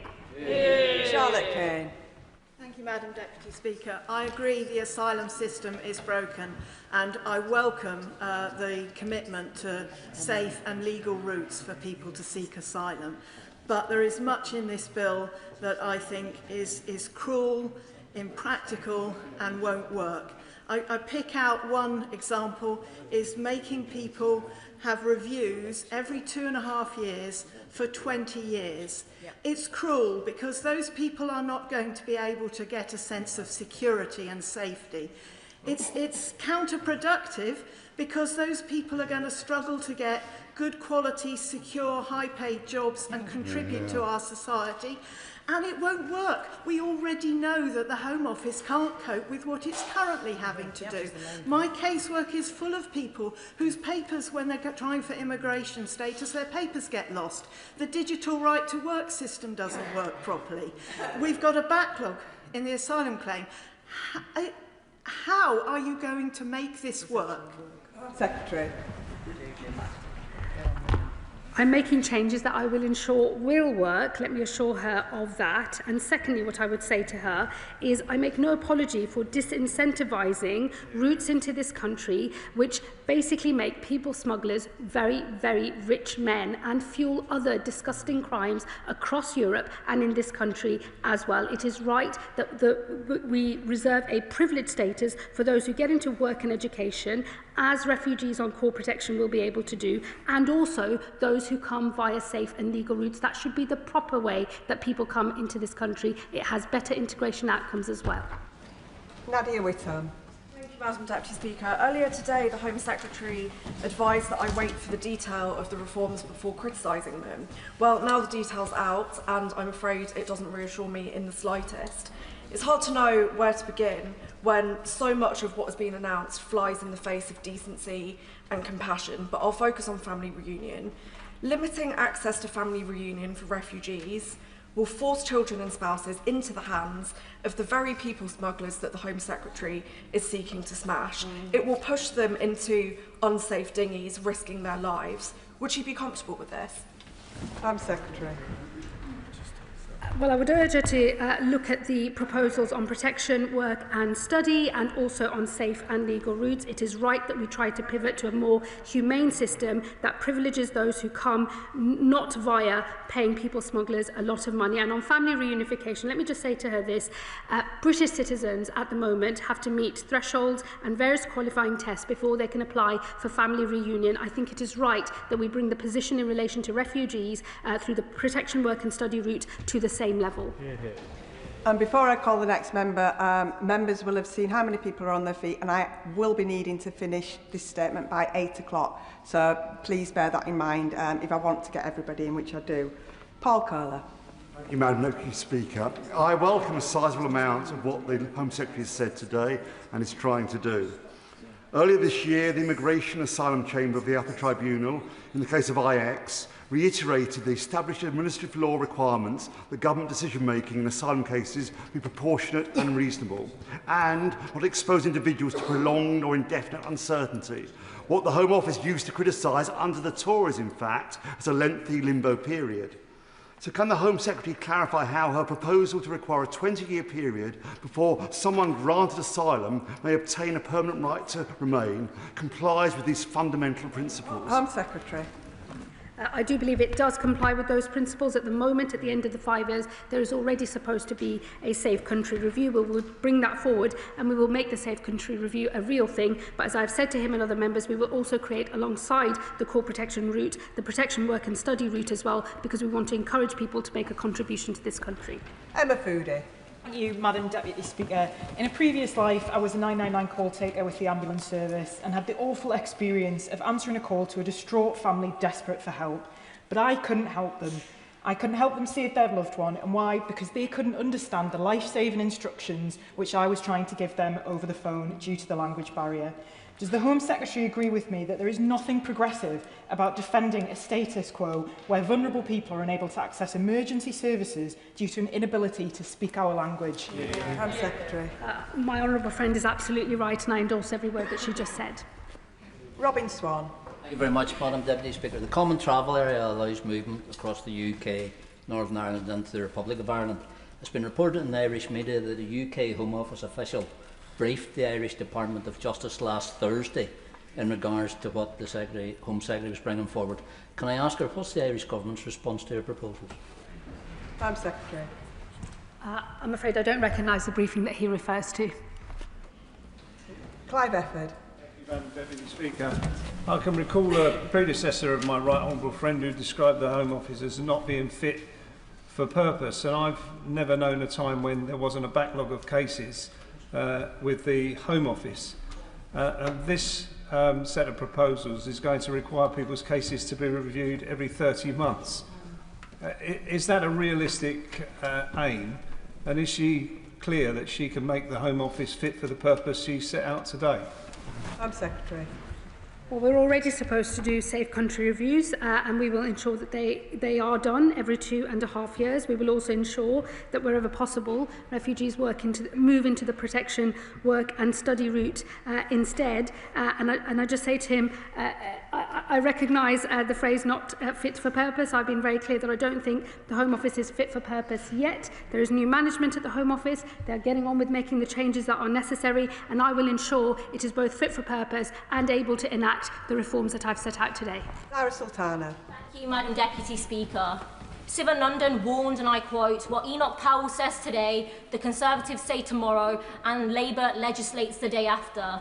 Seizing valuables belonging to asylum seekers, making refugees wait 20 years before they can apply to settle permanently, and deporting entire families, including children, who have built new lives here because their country of origin is deemed safe. These measures are straight out of the fascist playbook." The Home Secretary has described herself as a child of immigrants, so I ask her, is she proud to introduce measures that punish and persecute desperate and vulnerable people seeking sanctuary? And how does it feel to kick away the ladder and be praised by fascist Tommy Robinson? And I must add, he has a... Order, Home Secretary. Home Secretary. Order, Home Secretary. I'm just going to clarify a point of fact. She said I described myself as a child of immigrants. It's not a description, it's just a statement of fact. And everything else she said is beneath contempt. Madam Deputy Speaker, migrants make immeasurable contribution to our communities. In Manchester, Russian, Wendy, who has Jamaican heritage, is a community health champion. Najma from Somalia leads local initiatives to tackle knife crime, and Hafsa grew up in the Middle East and leads nature improvements projects. So does my right honourable friend agree that the language we use to talk about immigration must reflect the important role immigrants play in the functioning of our nation? Home Secretary. I absolutely agree about the contribution that migrants and refugees make to our country, and it is precisely the reason that I'm making these reforms, because I can see a broken system that is creating deep division across our country, and I think it is important we not only fix this system but make sure that we retain public consent for having an asylum system at all. Jim Allister. At an earlier point in this debate, the Home Secretary said that nothing matters more to her than holding our own country together. Does she therefore accept that to succeed, her reforms must operate equally across the whole United Kingdom, including her adjustments to Article 8 of the European Convention? And if so, how is that application to be secured in Northern Ireland, given the impeding effect of Article 2 of the Windsor Framework? How is that going to be achieved? Secretary. All of the measures in the asylum policy statement are compliant with the Windsor Framework. Anna Begum. Thank you, Madam Deputy Speaker. Deporting families after they've resettled here because their country is deemed safe is simply wrong. Could the Home Secretary tell us how the government determines what a safe country is, and will she publish the criteria? And given that she mentioned the DRC earlier, is she really saying it is a safe country over there? And will she also publish all existing returns agreements so that members of this House and indeed the British public can properly scrutinise them? I have done the reading and it's not in the detail. Home Secretary. Well, we already do safe country reviews, so we would seek to continue that. They are publicly available in terms of our position on different countries, and in fact mostly pass through secondary legislation in this House. I make no apology for a system that will privilege in the future those who come to this country through a safe and legal route rather than those who pay people smugglers thousands of pounds and end up in the north of France instead. And the point on visa sanctions is related to the fact that many countries do not comply with us when we seek to return people lawfully to their own countries, and this is just one of the tools that we have at our disposal to have compliance with those countries so that they do take their own people back. Iqbal Mohammed. Thank you, Madam Deputy Speaker. Given the UK's historical and ongoing involvement in unlawful military interventions alongside allies such as the United States and Israel, how does the Home Secretary assess the correlation between these foreign policy actions and wars and the displacement of populations resulting in increased numbers of refugees and asylum seekers arriving in the UK? And what steps will her government make toward proactive peace-building initiatives and the restoration of overseas humanitarian aid, which could address the root causes of displacement and reduce the long-term pressures on our asylum system? Home Secretary. Well, the government always plays its full part in peace processes wherever we can. We put our shoulder to the wheel on the delicate and diplomatic efforts that are required to bring conflicts to an end. But that is not actually what is relevant for what we're discussing today. We have a broken system today. We have thousands of people stuck in the system today, and we have thousands of people coming on boats through the north of France through reasons that are nothing to do with the British government, but we still fulfil our international obligations, and we will do so going forward as well. But I make no apology for wanting to move to a system where we incentivise safe and legal routes instead. Paulette Hamilton.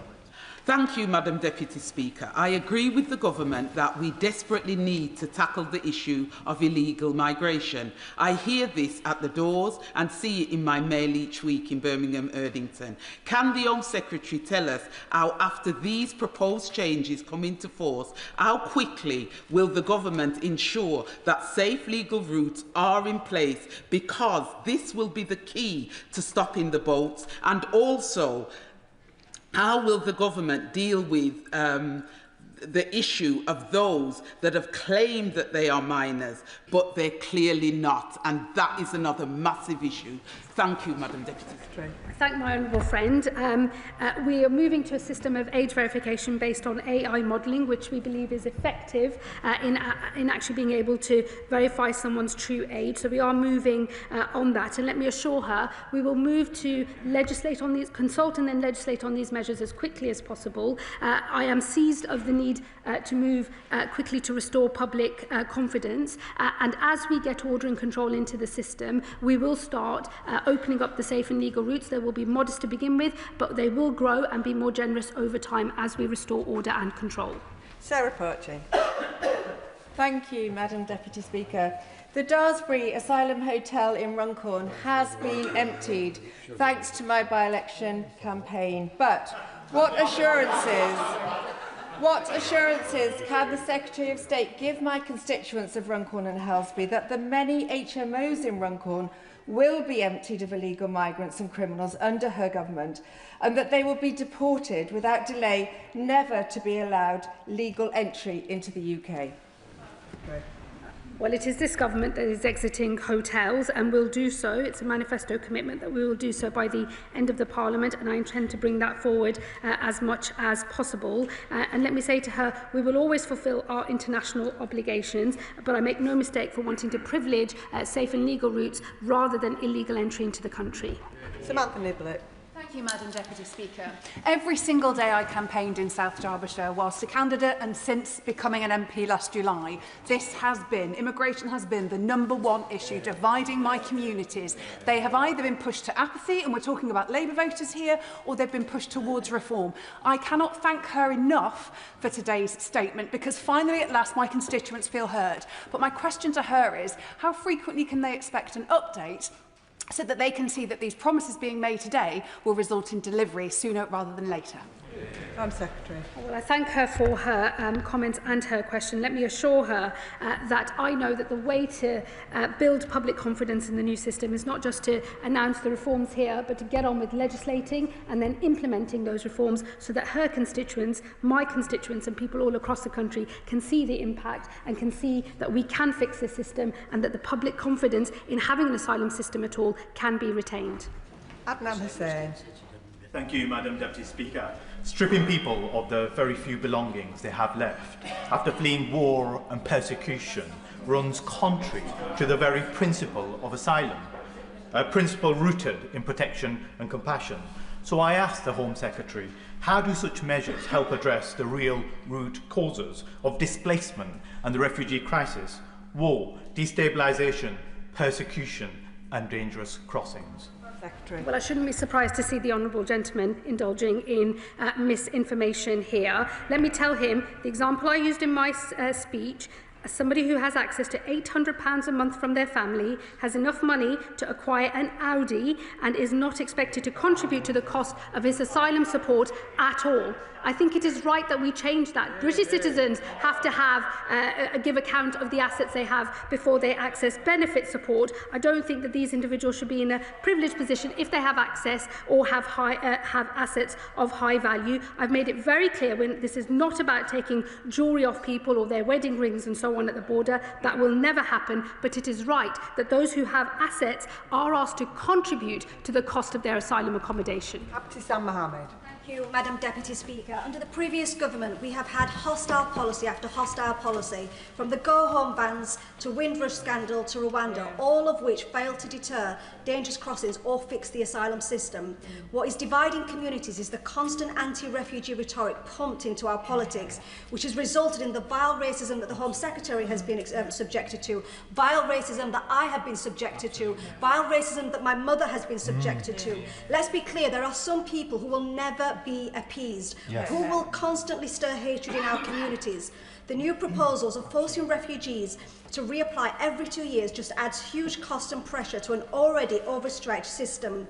Has the Home Secretary assessed the cost to the Home Office of processing thousands of repeated applications, an area of law in which I used to practice in, and how will this impact on an already overstretched system facing huge backlogs? Secretary.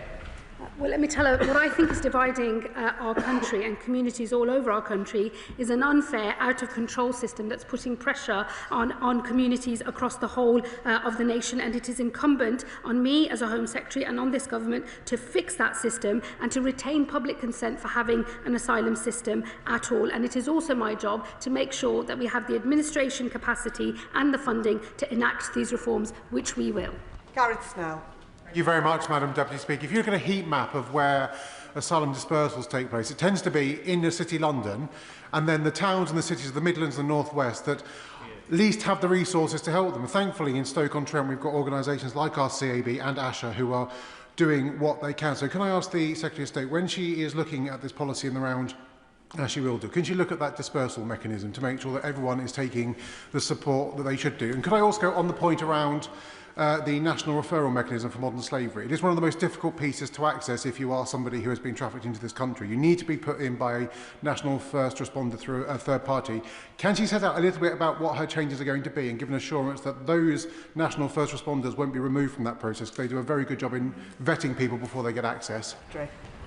I thank my friend for his two questions. Let me assure him that we already run a dispersal model which is designed to ensure that the burden is spread out across the country, and we will carry on doing so. And on modern slavery legislation, we've already consulted. That consultation has closed, and I will be looking carefully at the responses that we have. This is a very well-intentioned, much-needed piece of legislation. I do believe that it's important that we crack down on modern slavery in our country, but it is being used to frustrate legitimate removal of people from this country. I saw that just within the first few days as Home Secretary, where I had to change policy very quickly to prevent people thwarting their referral, their removal to France under the one-in, one-out deal. That is what I have in mind, and those are the changes that we will make. Colin Naismith. Madam Deputy Speaker, can I thank the Home Secretary for her statement today and for taking the bold action necessary to tackle the chaos and lack of control that we inherited in our asylum system. But does she agree with me that these changes are as much about incentivising the right behaviour by creating those capped legal routes to asylum as they are about taking tough action to break the status quo, which sees thousands of people crossing the Channel in a dangerous, uncontrolled and unfair way? My honourable friend is absolutely right, and I endorse every word that he just said. Kumar. Thank you, Madam Deputy Speaker. What measures is the Home Secretary taking to dismantle the criminal gangs exploiting both legitimate and illegitimate businesses to facilitate illegal channel crossings, and can she make details of regulation action that's being taken to prevent the use of assets such as shops on our high streets and the supply of life jackets, boats and other components needed in the dangerous crossings by illegal immigrants and by criminal gangs? Home Secretary. I can assure that we are engaging in intense law enforcement work, both through the National Crime Agency and working collaboratively with our partners in Europe, especially in France. There have already been 350 disruptions of organised immigration crime activity. We've confiscated numerous small boats ourselves, and again working with our European partners to do so. The sum total of all of those efforts has prevented 20,000 illegal crossings across the Channel already. We will grow this work. We know it is a very important part of the picture for how we deal with the problem of small boats. David Williams. Thank you, Madam Deputy Speaker. This is about fairness. My constituents across Stoke-on-Trent North and Kidsgrove are good, kind and compassionate people. We've got a proud tradition of supporting those who need our help the most, yet they know, like we all do, that the current immigration system is broken. Does the Secretary of State agree with me that, unlike the previous government, who were more concerned about campaigning on the matter, we must take action to bring back that fundamental value, our British value of fairness, so that we can resolve those issues at our borders? Again, I agree with every word my colleague and my honourable friend has just said. Fairness and contribution, they are Labour values, they're British values, and they underpin the totality of these reforms. David Smith. Thank you, Madam Deputy Speaker. I thank the Home Secretary for her statement, and particularly for the commitment to new, safe, legal routes. There's been a lot of talk of morality in this discussion, and there absolutely should be. It's too important to get it wrong. So does she agree with me that tolerating a system where men, women and children are encouraged onto flimsy rubber boats to risk their lives in the English Channel when they are already safe where they are is not a moral choice? He's absolutely right.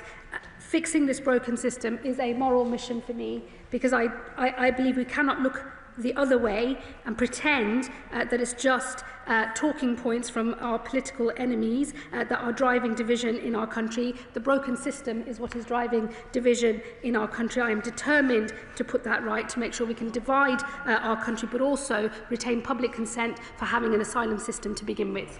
Daniel Francis. Thank you, Madam Deputy Speaker, and can I thank the Home Secretary for her statement to control our borders, which I know will be welcomed by the majority of constituents across Bexley and Crayford. Now, in recent months, we've seen both our police and enforcement officers, particularly in Crayford, carry out raids and work to arrest people working illegally here. So can I ask the Home Secretary to set how the measures announced today will continue to tackle that work around people working here illegally? Cracking down on illegal working is absolutely crucial to all of these reforms, and to make sure that we can retain public consent for not just our asylum system, but for our legal migration system as well. We've already seen a record number of raids, over 11,000 since this government took office, leading to 8,000 arrests and over 1,000 removals of those with no right to be in this country. We will build on all of that work. Charlotte Nichols. Thank you, Madam Deputy Speaker. Warrington has one of the largest communities of Hong Kongers in the country, many of whom I met with over this weekend, where they reiterated their profound concern that the BNO 5+1 scheme is at risk as a result of the government's wider agenda on tackling issues in the asylum and immigration system. Will the Home Secretary give a clear commitment to Hong Kongers that the UK is their home, that the British state will keep its promise to BNOs and Hong Konger refugees, and that the 5+1 scheme is safe? We are committed and have always supported the repatriation of Hong Kongers. The consultation on earned settlement will be announced to this House very shortly, later this week, I believe, and I look forward to discussing that in detail with her then. Kat Eccles. Thank you, Madam Deputy Speaker. As a delegate to the Council of Europe, I will always defend the ECHR and its institution and treaties, and that's why it's important to talk about it in the correct context. In the last 45 years, the Strasbourg Court has has ruled against the UK on immigration law rules only 3 times, and in the latest year, for which figures are available, the number of successful human rights-based appeals represented 0.73% of all sentenced foreign national offenders. And the last time Article 8 successfully applied to block deportation was in 2020. So why does the Home Secretary believe that Article 3 and Article 8 of the ECHR are blocking the UK from controlling its borders when the data simply does not back that up? I don't think that the data relating to the Strasbourg court is necessarily reflective of what we're seeing in our own courts here at home. It is clear to us that the application of Article 8, which I know she knows is a qualified right, and it is absolutely appropriate for governments to dictate how that right is applied in their individual countries, and we will do so by bringing forward second session legislation. We think that there is a case for reform of Article 8, and there is absolutely a case for continuing the discussions with European partners at the Council of Europe on Article 3, because we are not the only country that is seeing the expansion of Article 3 have implications for the deportation, in particular, of foreign national offenders. The case for reform, we think, is strong. We have the right solutions, but we are signatories to the ECHR, and we will always be so under this government. Liam Conlon. Thank you, Madam Speaker. Can I thank the Minister for her statement? And I was really proud of how my Beckenham and Penge constituency came together to welcome Ukrainian families after the conflict there through schemes such as Homes for Ukraine. I'm pleased the government has announced today to expand safe and legal routes like this, recognising the UK's responsibility and desire to support those in need and removing the need for refugees to make dangerous journeys. Can the Home Secretary set out how quickly we can expect these safe and legal routes to start operating? Well, I would hope we can move very quickly indeed. As I've said, though, we will do so as we restore order and control to the broken system that we have at the moment. The safe and legal routes will, being candid with the House, begin modest to start with, but will grow over time. As we restore order and control to the current system, we will see those routes grow over time, and we will work with partners from across the philanthropy sector, the UN Refugee Agency, other stakeholders as well, as we design the new community sponsorship models, which will in the future bear the load of helping to bring refugees into this country and to settle them and to ultimately integrate them successfully into this country. Tony Vaughan. Thank you, Madam Deputy Speaker. I draw attention to my register of interest. I acknowledge the gargantuan task the Home Secretary has to regain public confidence in our asylum system. We must ensure that, as well as fairness and contribution, that compassion is also reflected in our asylum system, which is also a quintessentially British value and is reflected in the work of charities like Napier Friends in my constituency who support those staying at Napier Barracks. My question is about the appeal reforms in relation to professionally trained adjudicators. What is the rationale for this when we already have a specialist judiciary with expertise to decide these cases, and what is it about the adjudicator model that will mean they are in a better position to decide these cases than under the current system?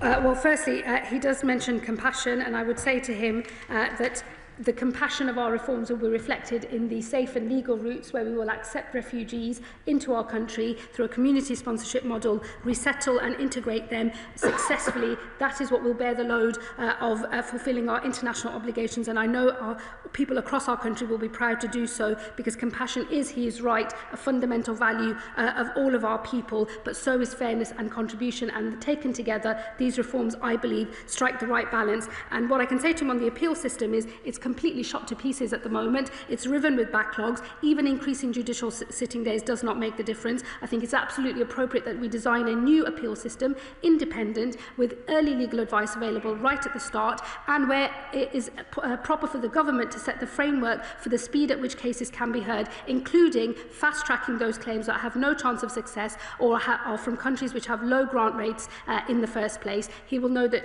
listing at the moment within the current system is a matter for the independent judiciary. We would never seek to interfere with that, but with the new appeal system, we as a government will be able to set the framework for the speed at which cases are heard, as well as the provision of legal advice at the start, so we have one claim, one appeal, and certainty at the end of that process. Brash. Thank you, Madam Deputy Speaker. I welcome this statement today and can say very clearly to the Home Secretary she will have my complete support in implementing the measures within it and doing whatever it takes to fix our broken asylum system and secure our borders.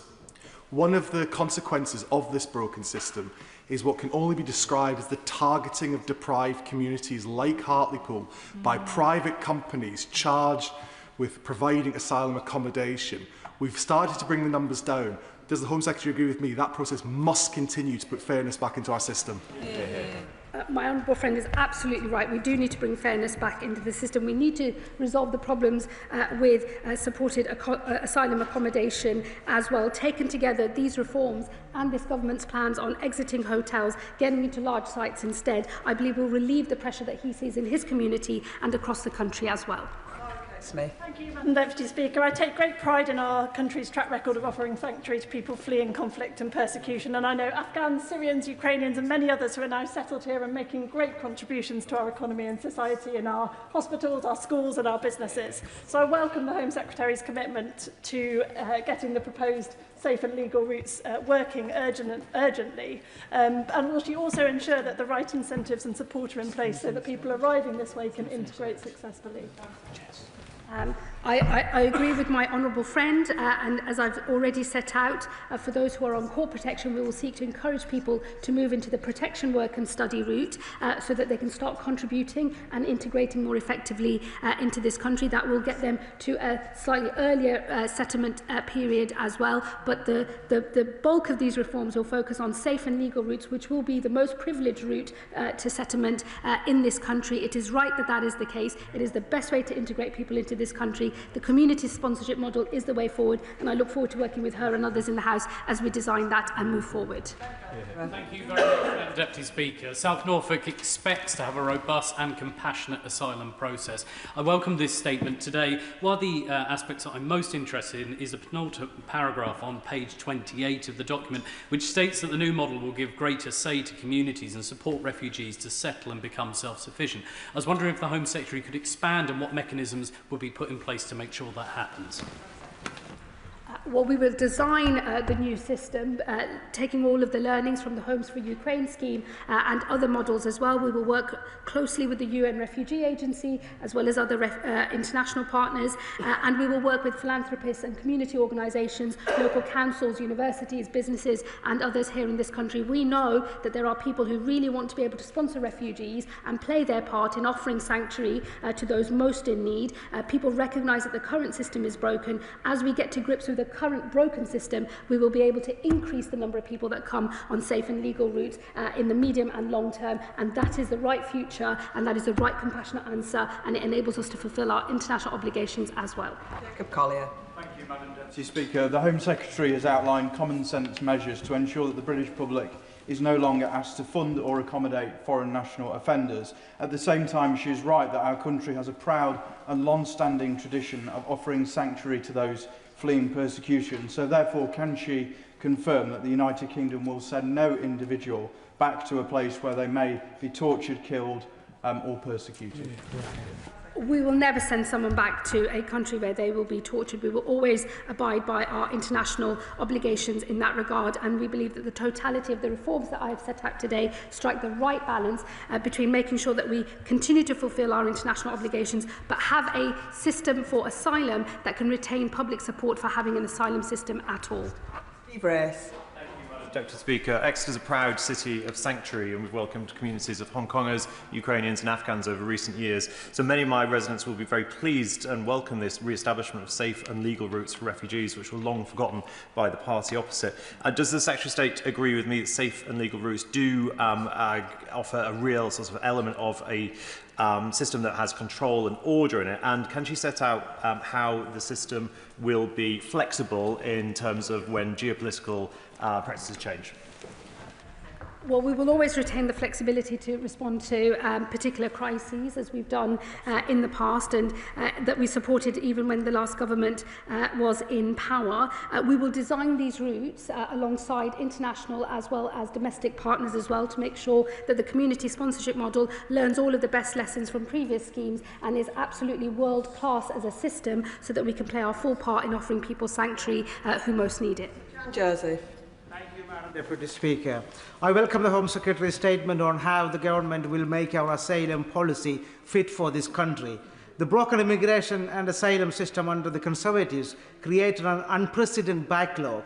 this hindered the Home Office's ability to process legitimate cases, including nurses and care workers working in NHS and care homes who are seeking to extend their work visas. How will the Home Secretary ensure that the measures she has announced will be properly enforced so we can restore order to our borders?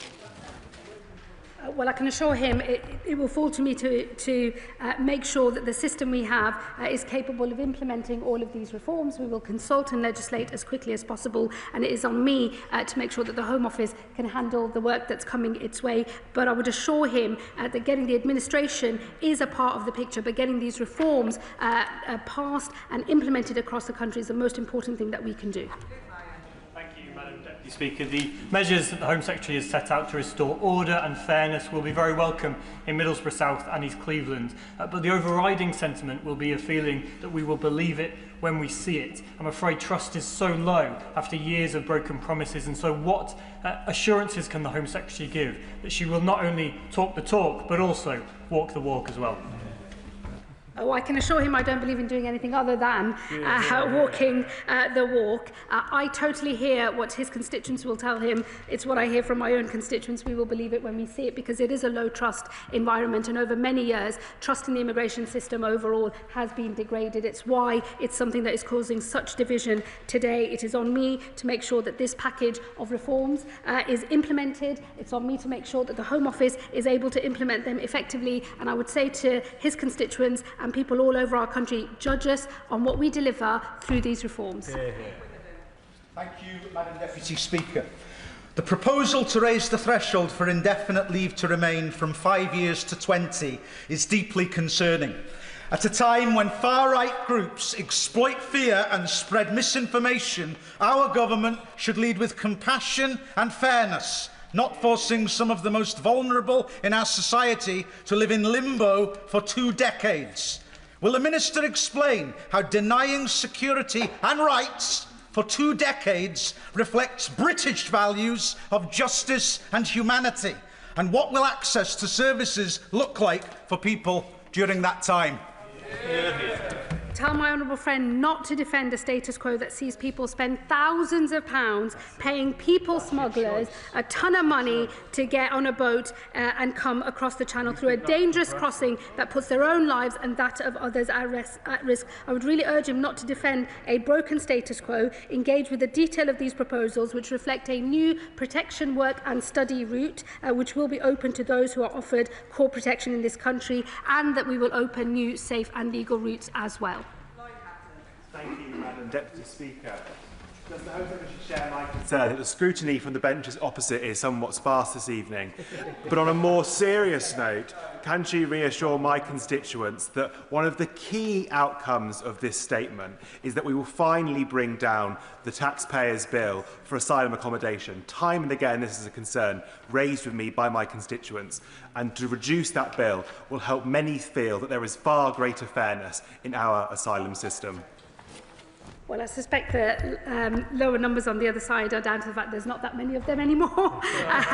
And what I would also say is he's absolutely right on the cost. Fairness and contribution are the principles that underpin this asylum policy statement. And I hope that as we bring costs down, we can retain public support for the asylum system overall. Madam Deputy Speaker, there are quite a few things needing challenged in this statement. First off is that Britain has always been a welcoming, generous and warm place for immigrants and people seeking asylum. There will be many people from an Irish background whose ancestors faced prejudice, as there will be many Jews and Muslims that have been the victims of anti-Semitism and Islamophobia. And let's not forget about the Windrush scandal. With what we have heard today, I'm afraid the government has surrendered to past discriminations and the vile rhetoric of reform that we hear today. Does the Home Secretary not see that removing the legal obligation to support asylum seekers who would be otherwise destitute is as far away from Labour Party principles and values as we can get? Again, I would just really urge my honourable friend not to defend a broken status quo and not to defend people who commit crimes and are funded by the British taxpayer while they do so. Jonathan Hinder.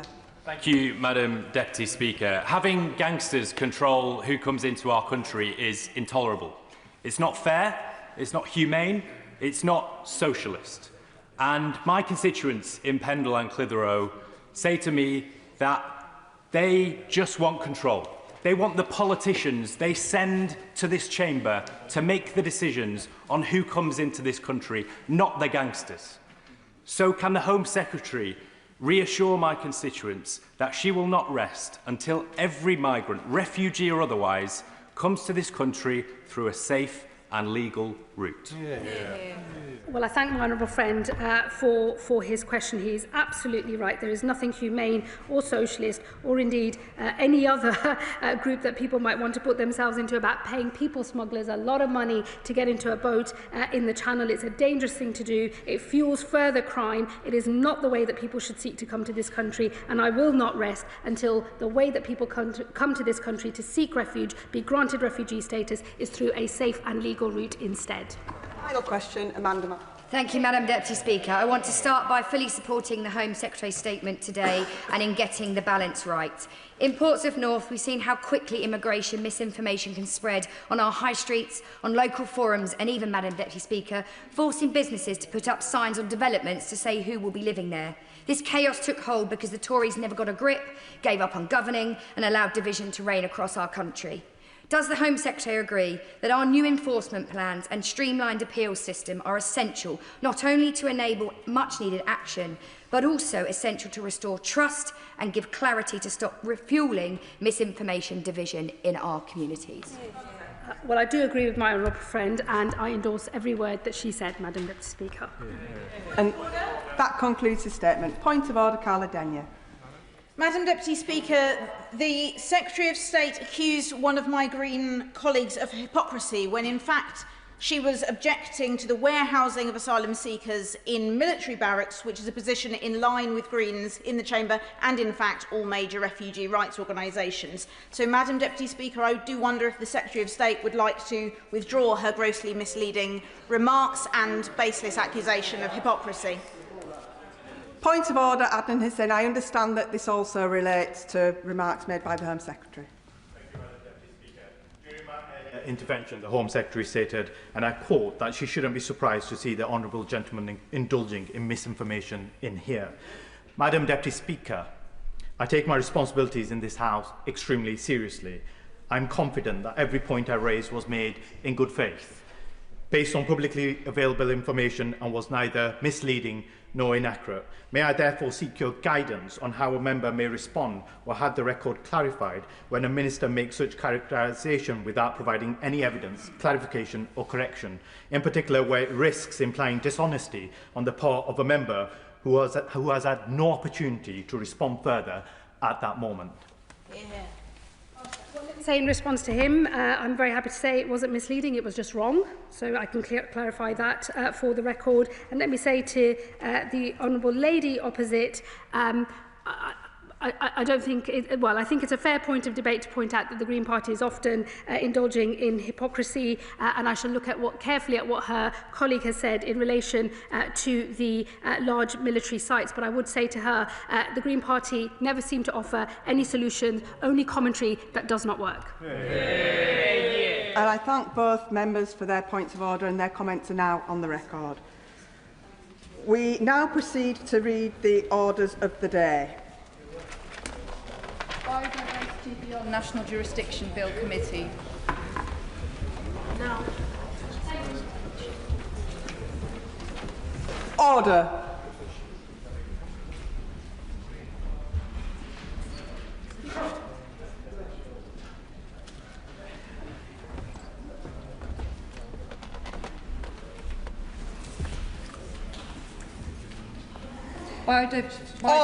Biodiversity Beyond National Jurisdiction Bill.